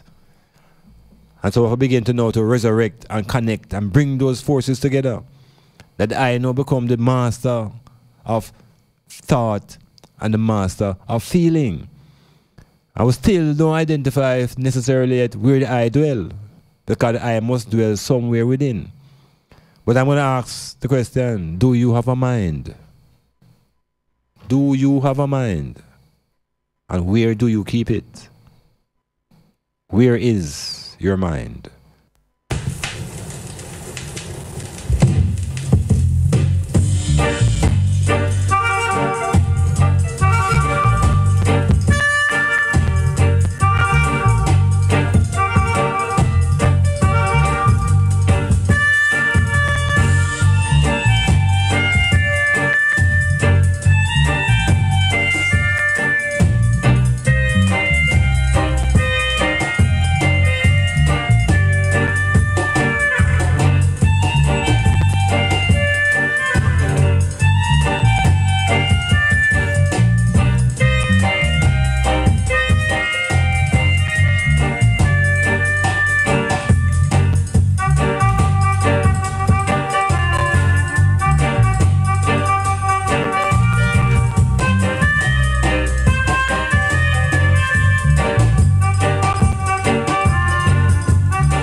So you have an answer for yourself. Where is your mind? Where you keep your mind? Now if you ask someone generally where you mind, them usually just point to your head, you know. And when a man tell you, say, boy, if you use your mind, I'm pointing my point to him head, you know. Like if you use your mind, you know. So you really want to know if your mind really in your head. Yeah, is your mind in your head? And if it's in your head, are you suggesting that the mind is like the size of your size of your head? So a man with a big head and have a big mind, and a man with a little head have a little mind because it's inside of your head. Where is the mind and what is the mind? So there is something in our head, though, you know, that is tangible that we know. We know, so the brain in our head, that much we are conscious and certain about. But the mind now is something that is not tangible in terms of how we have been told to perceive it. So even in the quest of this thing called the mind now, we are labeled now and saddled now with another concept called soul. So the religious education now don't teach you about mind. It doesn't speak about mind too tough. It sort of emphasizes the idea of a soul. And you now have to know where your soul is, you know. I mean, me can point for my foot bottom easily and show you, say, see my soul there. And if you manipulate my foot bottom, you can affect almost everything in my body, you know. You can heal people by manipulating them foot bottom, you know. So me know of a soul right there, so. But then the other soul we're told was the one that we're trying to save. I was trying to save it from hell. I was trying to save it from getting into the bottomless pit. So where is your soul? I hope you're not pointing to your head, you know. Because we have another concept that we must recognize, the thing called spirit. So we're told that we have a spirit. And I ask again the question, where is your spirit located? Is it also in your head? Saying us to say your head that get crowded. You know, so say enough things that go on in the head that some things want to structure and come out and reorganize. So we're supposed to have a mind in our head. We have a spirit in our head. Where the soul is all over. And then we have a brain in there. So where is the I? Yeah, where is the I?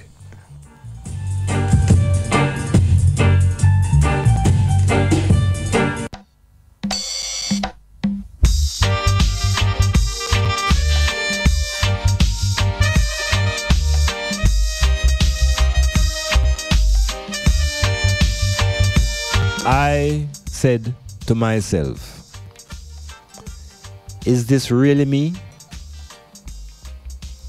And myself replied, yes, it is truly I. Where is this I?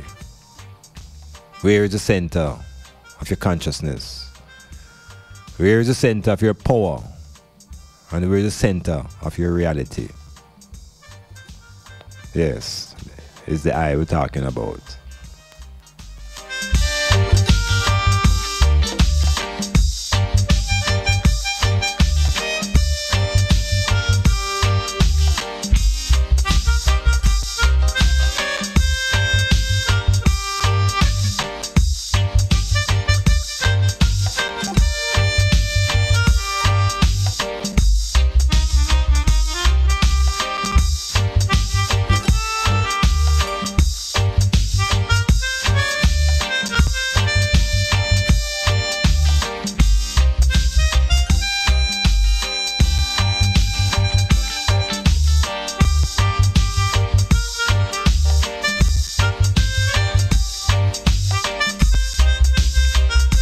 Well, one thing we know for sure is that you can see me.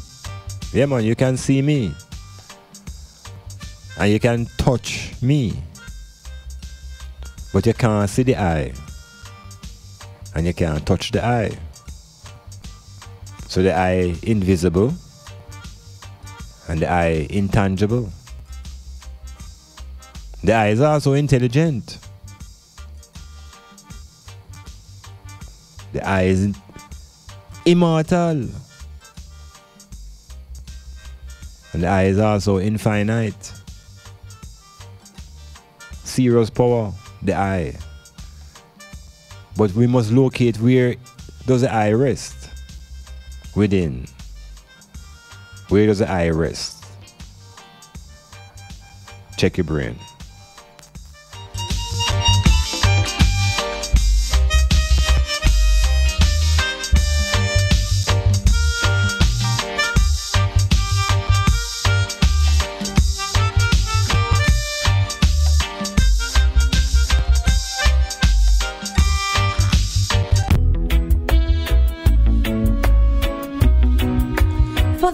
Quality in sound reinforcement and backlining, native audio.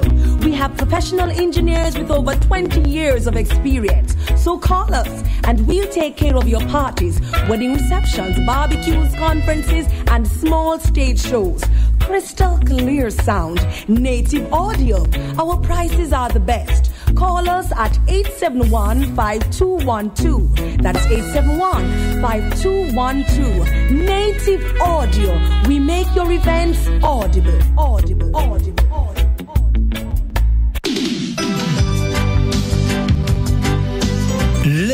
Ladies. Something is on for you on a Tuesday night. Music. No more loneliness. Now you have Prestige, your ultimate companion. Experience this musical charm with charismatic passion. So innovative and more interactive.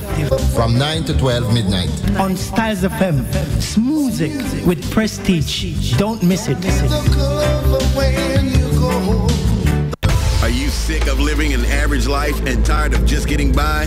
Do you want to take your life to the next level? Learn the secrets of the super successful. Listen to Power in a Half Hour with Coach Mark this and every Wednesday night on STYLZ FM from 9 to 10 p.m.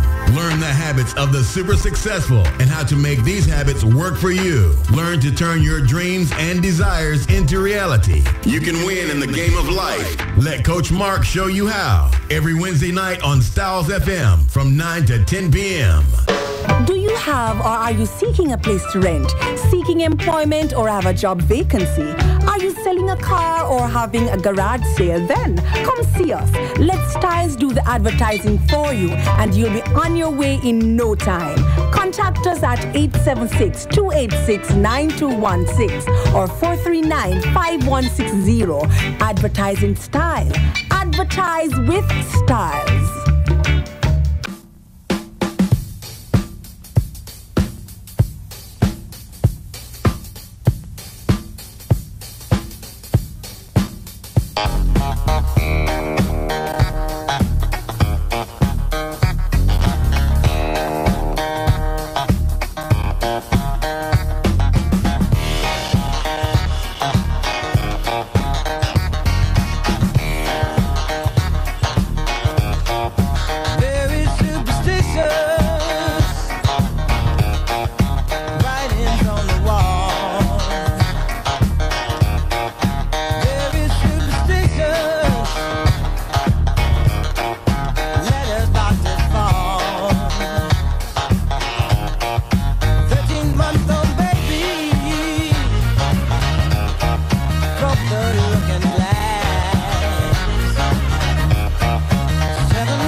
Metamorphosis continuing. This segment is called Deconstructing Mythologies and Allegories and Nursery Rhymes and Fables.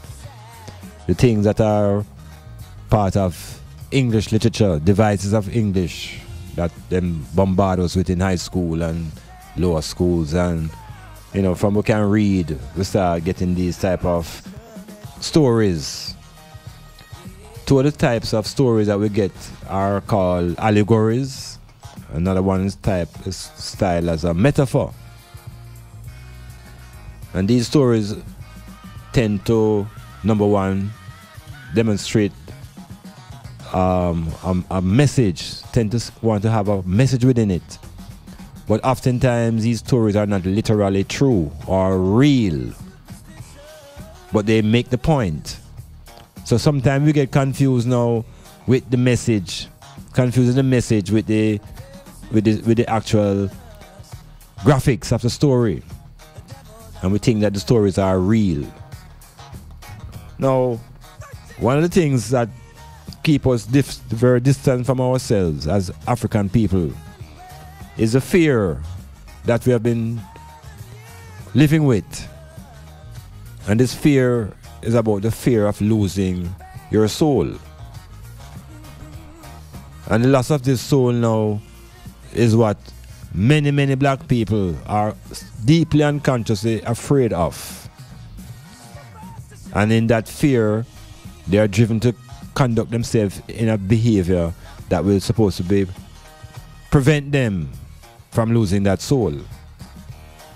Now, we still don't locate where it is yet, where it is, much as what it is. But we're going to continue to explore as we go through. But the place that I want us to look at now is a place that brings the greatest fear and judgment upon I and I as a people. Because we have been conditioned to believe that there is a place called hell. Yeah, most of our education, particularly from religious life, tells us about a place called hell. And that would be the absolute worst place that anyone can end up. But you can't reach there, of course, until you are dead. This is the whole story now. Just like the opposite of it, which is heaven. You cannot enter these places after you physically expire. But I want to suggest to the item now that the reality is that hell is also on the earth. Because hell is a condition of brutality. And the things that what I and I went through after we were uprooted and put into these boats and brought across into this middle passage and in our own puke and our own everything that is vile. That is hell. That is living hell. This other hell now is a metaphorical hell. So while I was living into the real hell and suffering and can't meet the bills and heart attack and all kind of physiological illnesses based upon the hell that we're facing, economic hell, we are distracted from this real hell and we are told that, let us try and preserve our soul for the afterlife. So where is this hell thing now? From as a youth, I was told that hell is under the ground. Yeah, hell under the earth. And you try to find out or ask questions, them just say under the earth. Well, because we have more information and knowledge now, we can ask how deep under the earth? How far under the earth now do we have to go before we find hell? So Hollywood and all those set of peoples now create all these movies, Journey to the Center of the Earth, and you have writers like Jules Verne and these guys who use their imagination in their leisure time to imagine what is inside the earth. Because no guy really traveled there as far as we know. And then the religious world education system take up the inside the concept of hell and tell us that in the middle of the earth now is fire. Hell fire in the middle of the earth. Apparently this fire hotter than the sun. I thought the sun was the hottest thing that we have in the universe and the cosmos. But the material said there's a hellfire and inside the earth.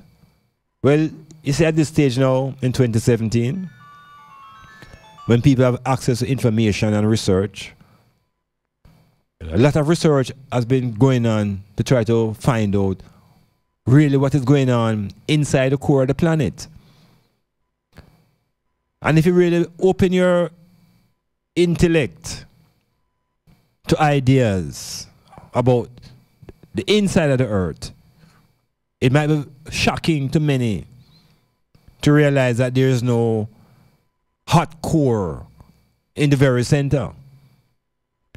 What the information and the scientific information is revealing is that the probability is greater now that the inside of the earth is hollow.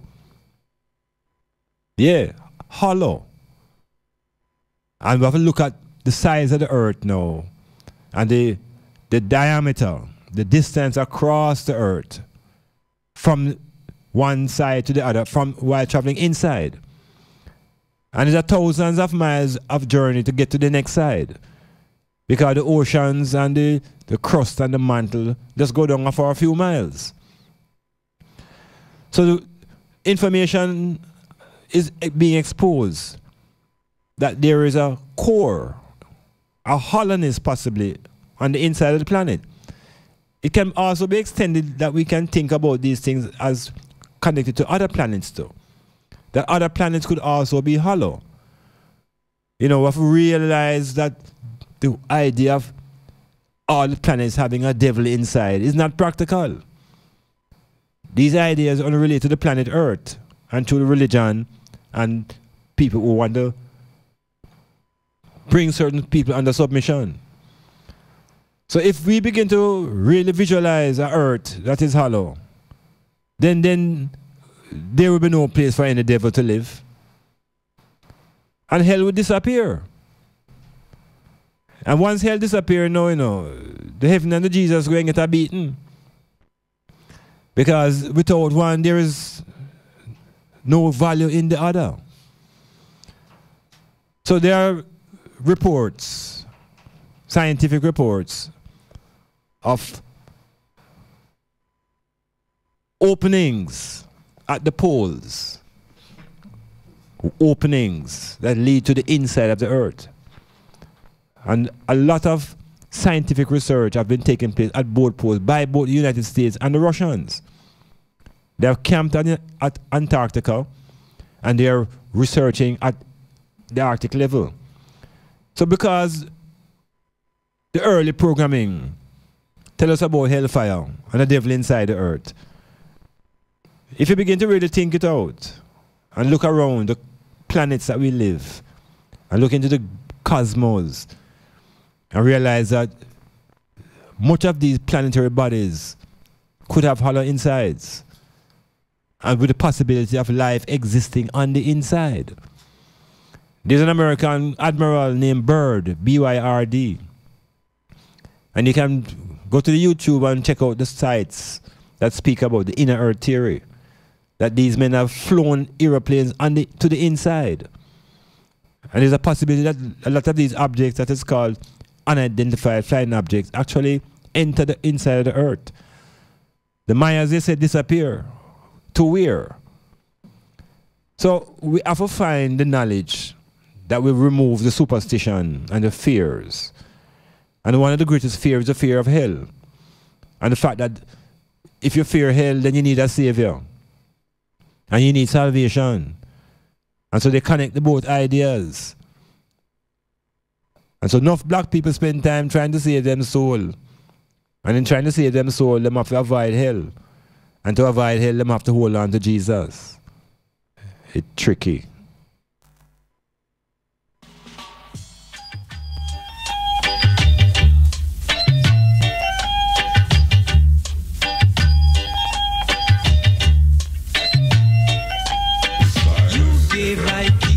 Version. King James was a white man. You built a dangerous weapon to kill I own black man. You sold the land God gave I and thought I to be covetous. What other wicked deeds have you got in mind? Tell me, what are you gonna do to stop these daily crimes? Bring back Maccabee version that God gave to black man. Give back King James version. It belongs to the white man. Black man, get up, stand up on your foot and give black God the glory. Black man, get up, stand up on your foot and give black God the glory. Yeah.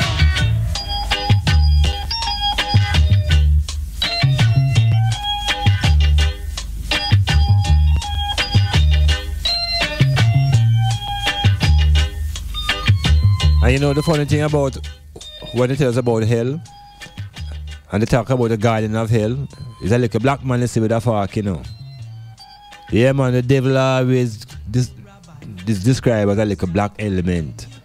You never see the concept of a white devil yet. But if you go to the other place that they call heaven, everything there is white. And then they make the face of the world only have black people in it and people who are not black. What about the Chinese? Oh, we don't see no Chinaman in the picture. And we don't see no Indians. So the world can't be just about black people, Europeans and Africans. It's them who give you the impression that just we and them in the world, You have 1 billion Chinaman. You have another billion Indians who have them civilization and cultures long before Europe. So how we just get locked into this black and white thing. Everything is just black and white, and the training and the thinking is that these forces, these people are opposite, but they are connected.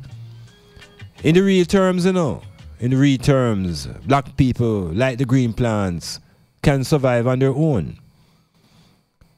It is the parasites that need to cling to the green plants. And likewise, there are people on the earth that are parasites. And these parasitic forces have sucked on to black people. And our black people believe and said, no, we can't do without them. There's a whole reverse psychology. And we have to understand the powers of psychology that we can liberate the I from the confusion and come to know what is soul and the value, the link between the soul and your skin. The ancient black people talk about your soul case, you know. There is soul case and the relationship between that and our skin. So that it's an awakening, and the metamorphosis is insisting that people begin to think. And there's no box to think outside of. You just think. Just think. There is no box. Metamorphosis.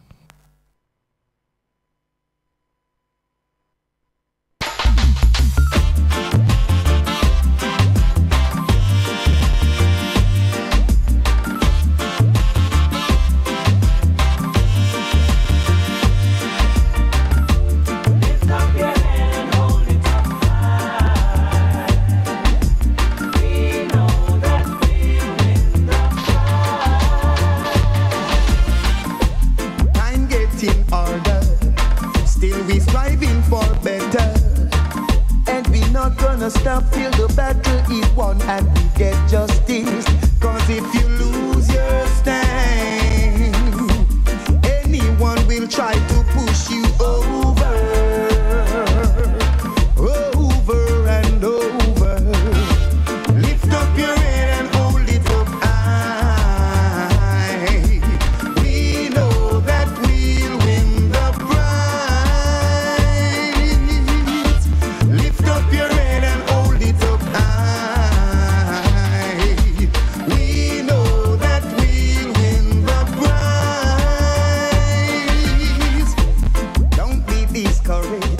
There is also a concept called the bottomless pit. When I was a youth boy, that one is hard to digest. A bottomless pit. It means if you drop in the pit there, it's like you just keep falling forever. And I used to grapple with that as a youth, you know. This free fall forever.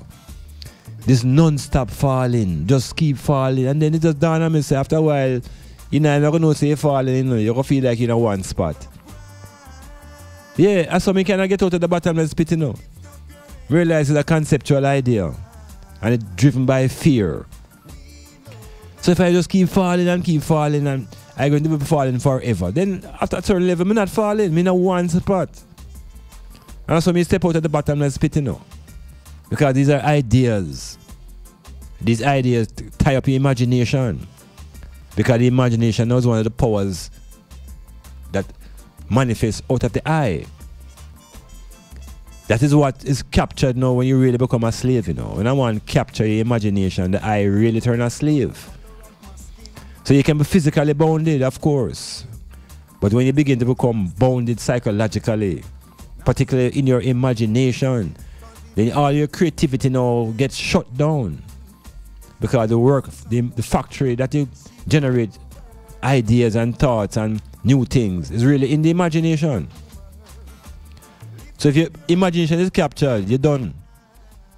And much of our imagination has been captured by religious ideas and religious stories. Because, for example, when you have to imagine that a snake was talking to a woman, that is a serious imagination, because in the real world we know that a snake can't talk. So you start absorb things that are not practical anymore. Because you have to take it to the dimension of belief. And your imagination get messed up. Same if you imagine how the cow jumping over the moon. That is dread, you know. That is really stretching it.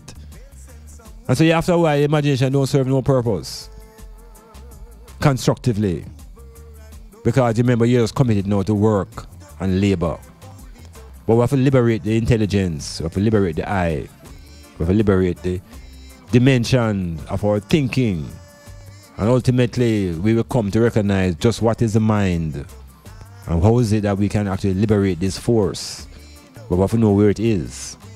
And so the metamorphosis will continue until the eye then begin to come to the knowledge of where the mind is. And once you begin to know where it is and how it functions and the different levels, then you begin to apply. Because the ultimate, is action. One man to sit down and imagine things. You have to begin to amplify the imagination and then transform it to the use of the will and desire. So those are the things that are connected. The will, the desire, the imagination. But the I must be the driver of those forces. Yeah, metamorphosis continues.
The metamorphosis moving into section that is called What's Going On?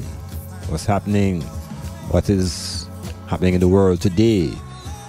But before speaking to that, I must make mention of a call I just got from a listener, Christina in Washington. I think that's where she says she is.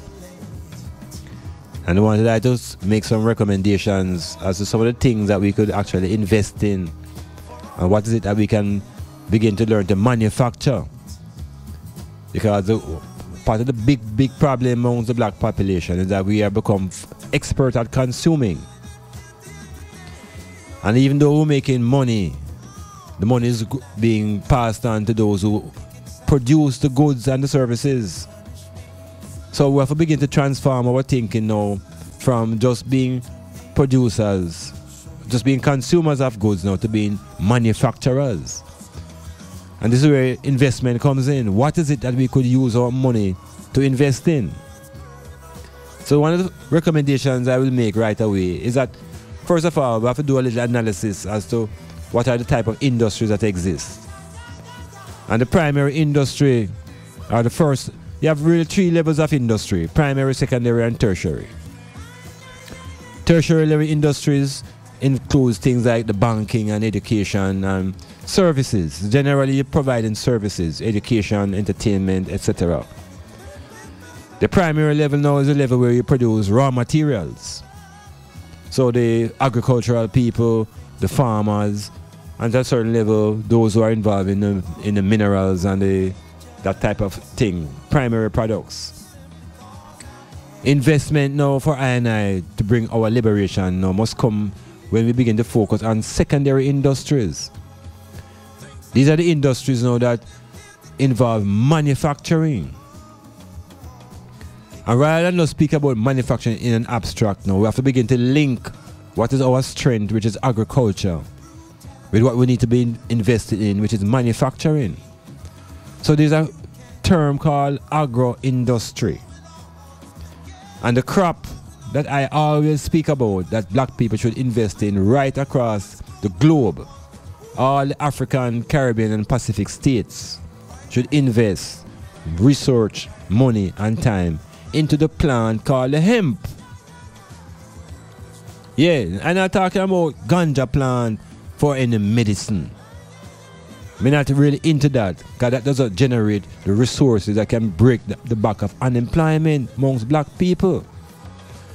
We talk about manufacturing and the hemp plant, which has no psychoactive properties, meaning say you can't get you high. If you want to get high off of hemp, you have to build a spliff big like a light pole. Yeah, and you alone have to burn that before you get a little buzz. So there is no logical or any scientific or any of those type of reasons being put forward why hemp is not being harvested and farmed, particularly by black people who have the climate and the conditions. So from the hemp, we can make over 2,500 different products. Me I tell you, it burn me a waste time in a Jamaica talk about free up ganja, someone can smoke it. It's poverty we still promote. So the hemp industry is what all of us should be focusing on. Where you can get 3 hemp crops per year. Where you don't require any fertilizer. You don't require any pesticide to grow hemp. And from the hemp you have products like paper, ink, blocks, fiber, oil. I mean, it is endless. And yet the black people waiting for the white man to tell them, so they must go and grow hemp. And you will not tell you that. Before 1885, 95% of the world's paper came from hemp. Yeah, hemp, paper. So not even Rastaman make hemp paper for even roll him on ganja spliff. So the hemp I am suggesting now is the key to economic liberation for black people. Right across the African, Caribbean and Pacific and into North America where the facilities are there. So rather than running up and down behind this medical thing, where eventually will not benefit the majority of black people, because we still have to go end up and buy the medicine. Why we can't put our resources together and put a small factory together to create hemp paper? Now even toilet paper, Rasta people in the world, even toilet paper, we suppose we can manufacture for ourselves. And there's oil. We can concentrate on the seeds and to make the oil and the butter.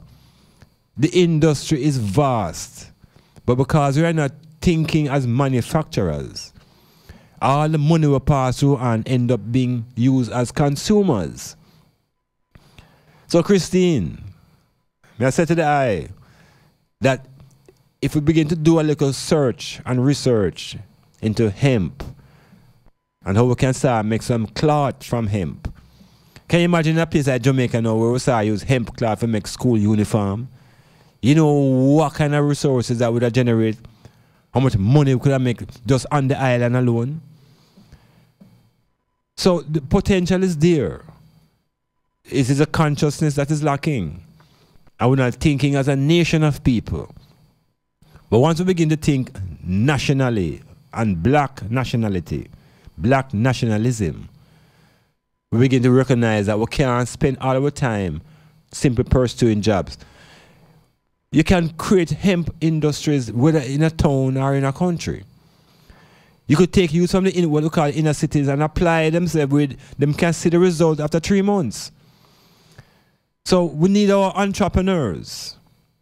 We need the people who have the cash and the money that maybe come out of the entertainment industry to begin to form these little cooperatives that will to put the infrastructure together to generate the hemp industry. Is the key to the black man economics. So that is what I am suggesting to the ones and ones now when we talk about investment.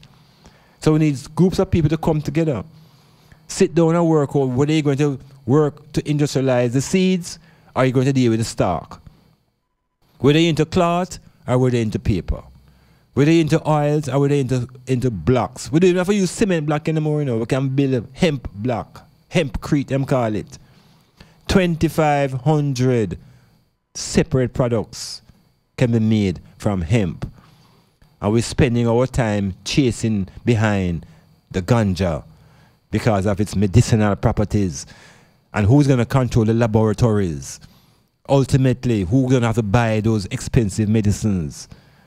Make her get conscious and begin to think about money and how do we generate money through the combination of agriculture and industry.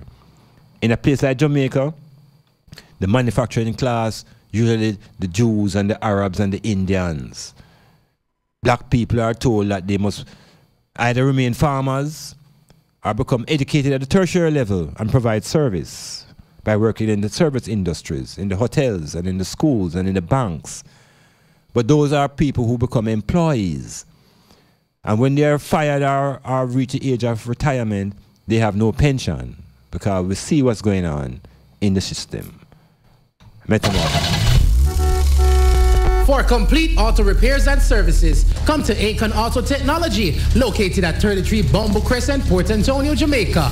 We offer specialist services in wheel alignment and wheel balancing, brake drum and disc rotary servicing, state-of-the-art ultrasonic cleaning and testing of your fuel injectors. We also stock an assorted range of auto service parts, tires, and motorcraft batteries. If we don't have it, we will source it for you. Call us at 876-715-5205. or email akonautotech16@gmail.com. Akon Auto Technology, beyond the typical auto mechanic shop. Planning a party, club night out, stage show, a gospel concert, or even a business sales event? Let STYLZ FM be a part of your promoting tool.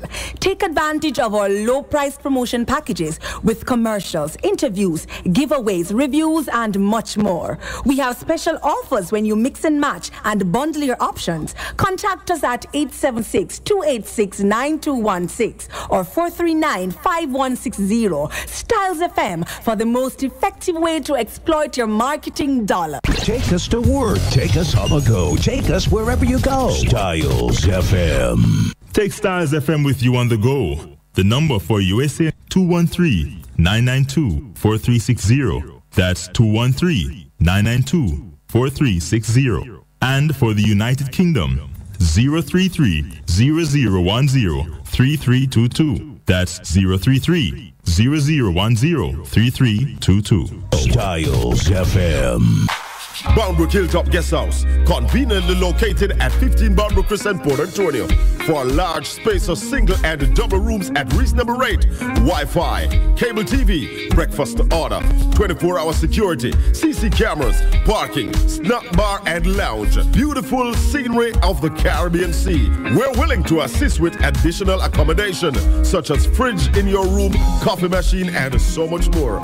Boundbrook Hilltop Guest House, proud sponsor of the METAMORPHOSIS with Dr. Iman Blak, live on STYLZ FM, Mondays 9 p.m. to midnight. Call Boundbrook Hilltop Guest House at 715-1644. We need a hemp revolution. We need a hemp revolution across African, Caribbean, and Pacific states. We need a hemp revolution to break this global economic castration upon black people. Some people in the audience rage, where they must say, from everywhere I hear the same sound, echoing voice of men and people. I hear a heathen say, Rasta feel it, then a sheathen say, Rasta dead, hear a hooligan say, that we prove it, still another man say, one less dread, yo, live, I still live, I still far I live, but yo, I still live, I still live, I still far I live, but yo, live, I still live, I still far I live, hey, hey. Now, the state of the world today is in a very precarious position. There's a stench of war and death and destruction, and it is spreading. It is it is at the moment kind of centralized in the Southeast Asia, And the center of the problem seems to be at the moment on the peninsula, that is of the people of the Korean nation. These are the people of the Orient. And through the lens, looking at the situation through the lens of the racial construct, these are not white people. So the people from those regions are considered to be yellow-skinned people. And so the Europeans and the Americans have gathered their energies. And it's usually difficult to eliminate the concept of racism every time they move. And the violence that they carry with them is ultimately genocidal. The native Indians of North America know it, and the Africans of the continent of Africa know it. The Japanese know it, all through experience. But what is very obvious to I and I know is that there seems to be a club in the world, and we can call it a nuclear club, where certain people, certain nations belong to this club. And as long as you're in the club now, you're a part of the world government. And those who control this club are trying to define who must join the club and who can't join it. So the club, of course, is run by the Russians and the Americans. They have the biggest nuclear armory. The Israelis, South Africans, they are also armed with nuclear weapons. And nobody really challenges Israel on their right to have nuclear weapons, but the Iranians are told that they can't have it. So you say it's a racial thing going on even in the nuclear club. It's really something where it's being directed by white forces, Caucasian people trying to define who must have power and how the world must run. They've been doing it for a long time. So when the Iranians try to build their own resources through nuclear things, them say no, that is breaking international law. And now we have the Koreans, the North Korean now, who's deciding to set up his own nuclear thing now, and the whole of them will come down upon him and say no, him is a threat to the world. Not that the club is a threat, you know, but this particular state is a threat. So if we use our own intelligence and be observant and be critical of what they're trying to impose upon these people, because I and I as African people, we have felt terrorism more than any other race of people on this planet. So what the Europeans and Americans are calling terrorism, we have been experiencing that from the days of enslavement. And on the North American continent, the organization called the Ku Klux Klan is one of the first organized terrorist groups that still function in America today. So terrorism is not something that is only conducted by who Americans call Muslims and infidels. The Caucasian has been the primary agent of terrorism. That has become a way now to carry around their democracy through terrorism. So we have to open our lens and look at this thing carefully and position ourselves as black people. Where do we rest? Because taking sides in this is not a positive thing. We have to begin to defend our own interests. And our own interest comes around recognizing our identity, the commonality in our identity, the need to claim Africa, which is the richest continent on the earth, and more critically, the land may have the wealth and the resources, but the ultimate power rests in having your consciousness. So the Japanese are powerful people, but their land has limited amount of resources. So the amount of resources in the land is not the key determinant as to whether you're going to have power. Power then rests primarily in the consciousness of the people. And that's what the Africans must reclaim, consciousness. And once we reclaim the black consciousness, we will reclaim our land. And everything else that is ours, we shall claim it and defend it and act upon it.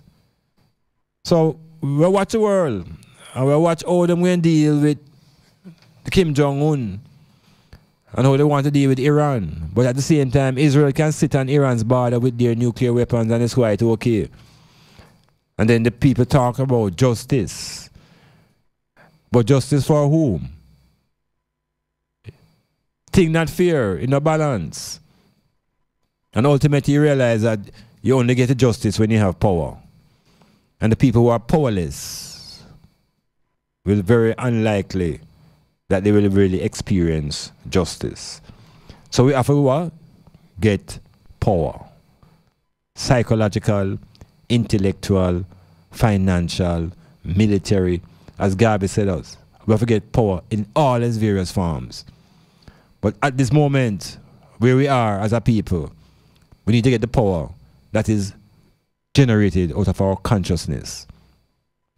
We need our black consciousness. And that consciousness comes with knowledge. It comes with knowledge of your history, a sense of identity, and a perspective that is driven by an African perspective.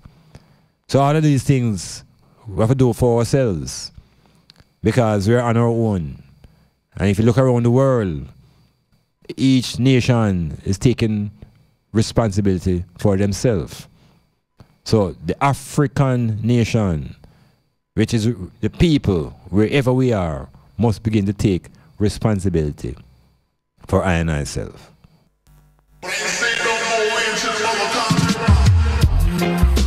And it's a protege, eh? Yeah. Chronics are where you stay, eh? Yeah. Okay. Oh, yeah. Who knows? Who knows? Who knows? Who knows? I just go where the trade wind blows, sending love to my friends and foes. And I suppose I'm pleased to be chilling in the West Indies. I provide all my wants and needs. I got the sunshine, rivers and trees. Release, hey. When me see Jah, me see a way. Drastically straight from hypocrisy, I say, hey. Every man to them own a philosophy. I live the proper way and then me read a chapter daily. Man, they in a city hungry and no eat. And food they down a country does a drop off of the tree then. You see, say poverty no real then. Is what the reason revealing. Who knows? Who knows? Who knows? Who knows? I just go where the trade wind blows, sending love to my friends and foes. And I suppose I'm pleased to be chilling in the West Indies. I provide all my wants and needs. I got the sunshine, rivers and trees. Release, yeah. When the rain pits up at on the roof, herb just a steam pepper pot on the stew. Life is a dream if you got gratitude. So go tell the regime them can't stop where we do now. Information you think on your own, or else you're a slave to the things that you know. What do you know if you learn every day? So be careful of things where you say. Who knows? Who knows? Who knows? Who knows? I just go where the trade wind blows, sending love to my friends and foes. And I suppose I'm pleased to be chilling in the West Indies. I provide all my wants and needs. I got the sunshine, rivers and trees. Release. Africa in our soul, but Aja in our heart. It is of importance for I and I gather.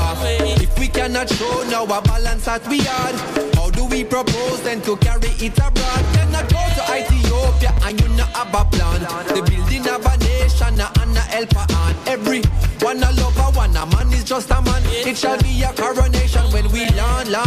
Who knows? Who knows? Who knows? Who knows? I just go where the trade wind blows, sending love to my friends and foes. And I suppose I'm pleased to be chilling in the West Indies. I provide all my wants and needs. I got the sunshine, rivers and trees. Release. What's Pele now? What a beautiful goal from Pele. El Rey. The way that Maradona has been able to do. And he's hurting England again here. It's a brilliant run. It's one of the World Cup great goals. Set. They get away first time. Tyson Gay right alongside Usain Bolt, but here he goes, streaking away already. It's Bolt all the way. He's looking round at Gay. Watch the clock. It's goal for Bolt. And again, he's done it again.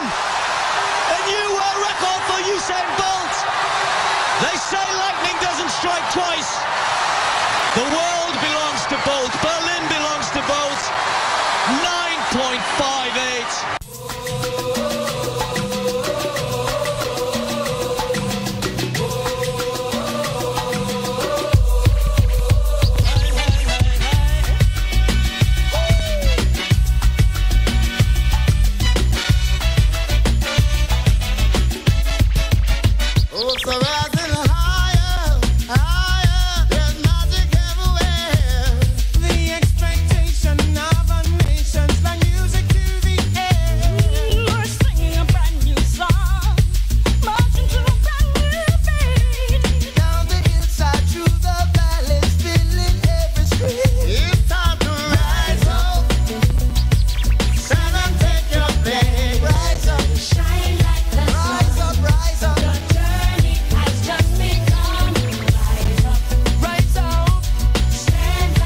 Metamorphosize into the final 15 minutes of the program, and we're going to just deal with sports as an important institution and an activity on the island.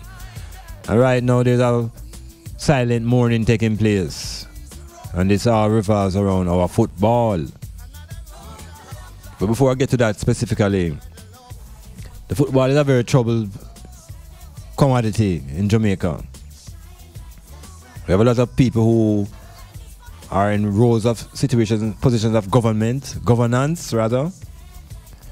And in my estimation, a lot of these persons in the governance don't really understand the power or how to grow the sport called football. A lot of people in Jamaica talk about football development. And because everybody here is an expert, everybody here is a top line, everybody that's expert in football in Jamaica, you know, everybody is an expert. Every man can tell you which side, which formation to use, which player to use where. Everybody is an expert. And because of that now, we lack expertise. We have enough chatters about the game. So when we look at the national level, national program, we know that the team has been trying to qualify for the World Cup again from 1998 and have been consistently failing and have been producing poorer and poorer campaigns. It gets worse every 4 years. The juniors, people think should be the future of the football. But what the juniors did last week in the CONCACAF elimination round turned out to be literally a debacle.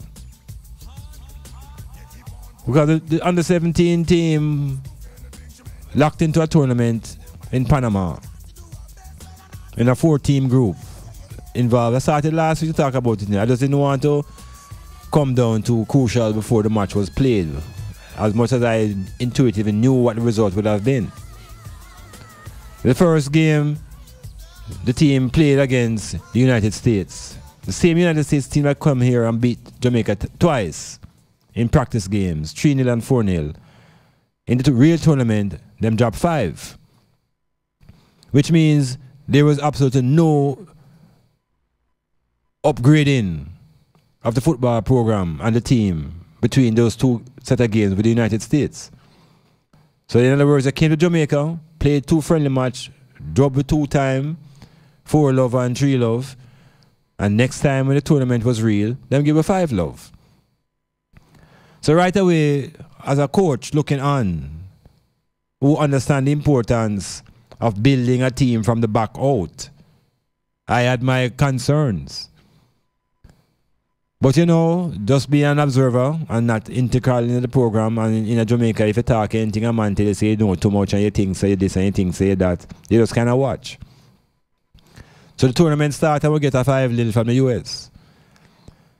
So the coaching staff does what it's supposed to do and it adjusts itself in a way that it thought it had to. And the very next match now went out and played against El Salvador. I won 3-1. Now let me not take the thing out of context, because El Salvador, from before the tournament started, was projected as probably the weakest team in the group. And so we justified that argument by beating them 3-1. But the scores didn't reflect the nature of the game, because the man licked with post enough time. And the goalie did some serious thing to keep the game close. In the 5-0 game, without that goalkeeper, the score would have been double figures. So those who couldn't read the writing on the wall went on playing blind man bluff.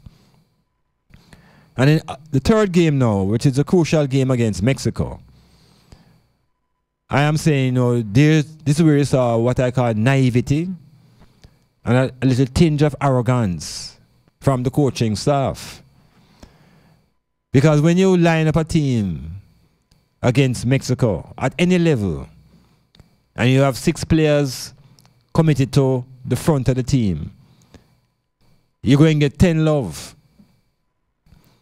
You're going to get 10 love because you can't defend against those teams with a back 4 only.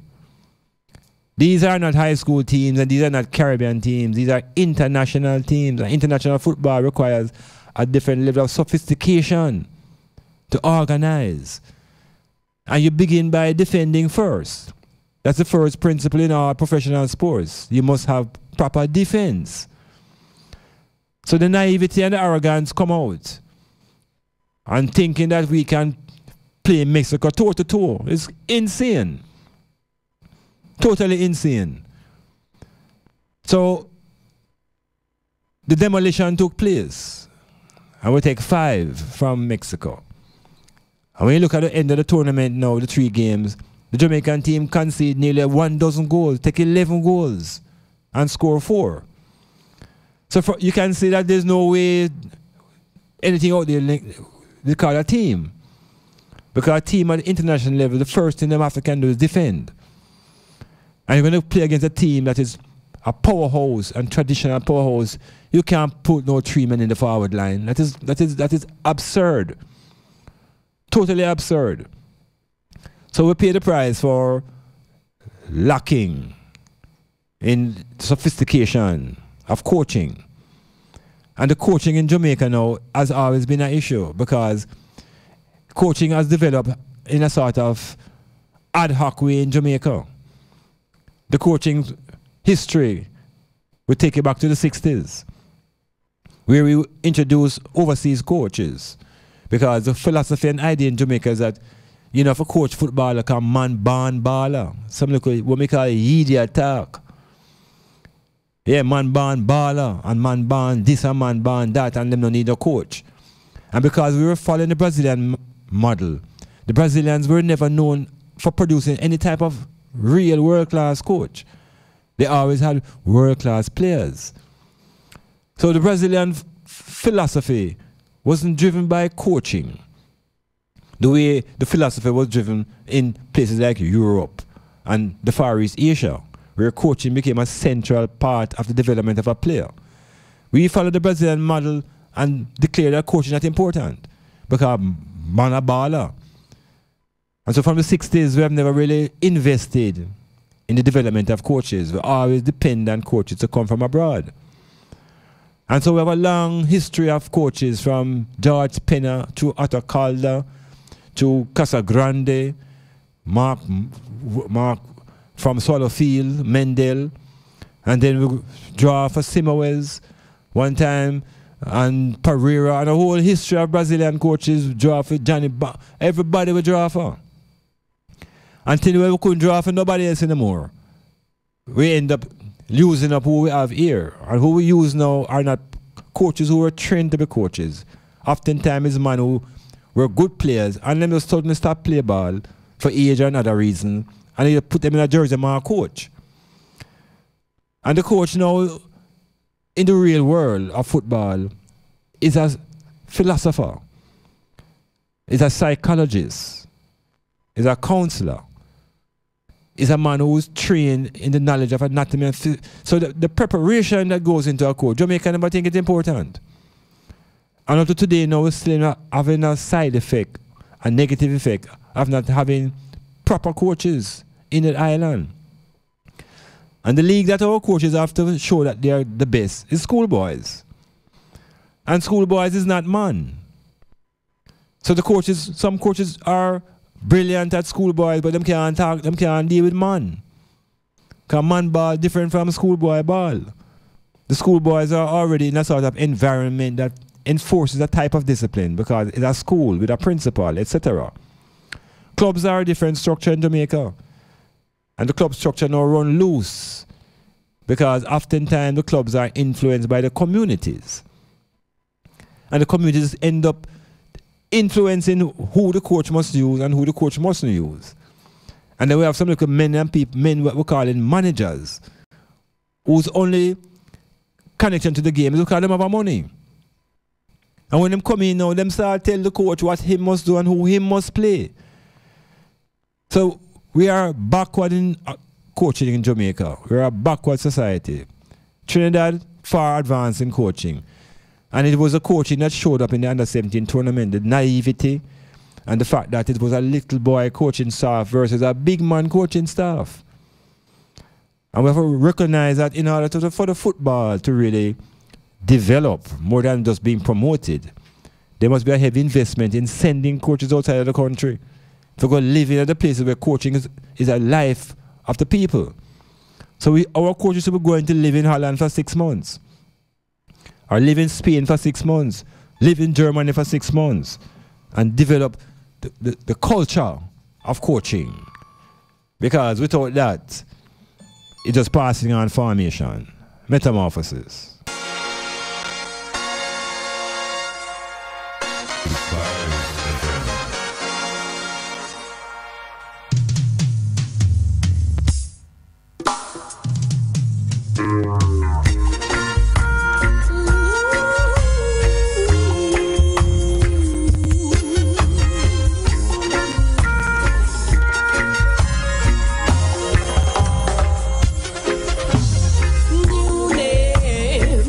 Rastafari, weak hearts are tremble when them hear it sound. New name, power of the Trinity, Lion of Judah, return to the throne with a new name. King Rastafari, weak hearts are tremble when them hear it sound. New name, Haile Selassie, Lion of Judah, return to the throne. Today man sees all his hopes and dreams crumbling before him while he plots and schemes. Hard way, so him choose to learn, then want for curse the fire when him plans get burned. But I know, cause I suggest say, the truest resurrection is spiritually, and the key to the comfort is to pray the word, knowing not just believing how the prophecy reveal him with that new name. King Rastafari, weak hearts are tremble when them hear it sound. New name, power of the Trinity, Lion of Judah, return to the throne with that new name. King Rastafari, weak hearts are tremble when them hear it sound. New name, Haile Selassie, Lion of Judah.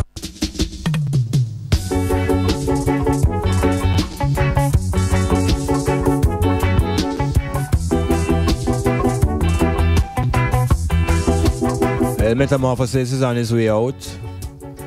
We're the ones who have been listening, have been inspired to think. We're not asking people to believe in anything, because beliefs come and beliefs go, and you can buy beliefs at $10 a dozen. It's about knowledge. It's a higher level of insight and a greater sense of power when one knows. So, Metamorphosis. We're here on Mondays, 9 to midnight. And we hope that those who are listening will tell others to tune in.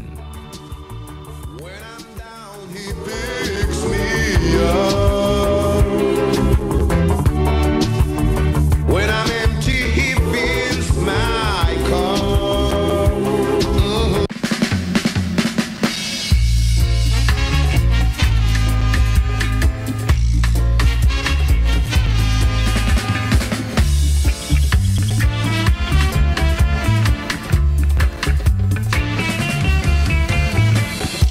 Do you know social living is the best? Do you know social living is the best?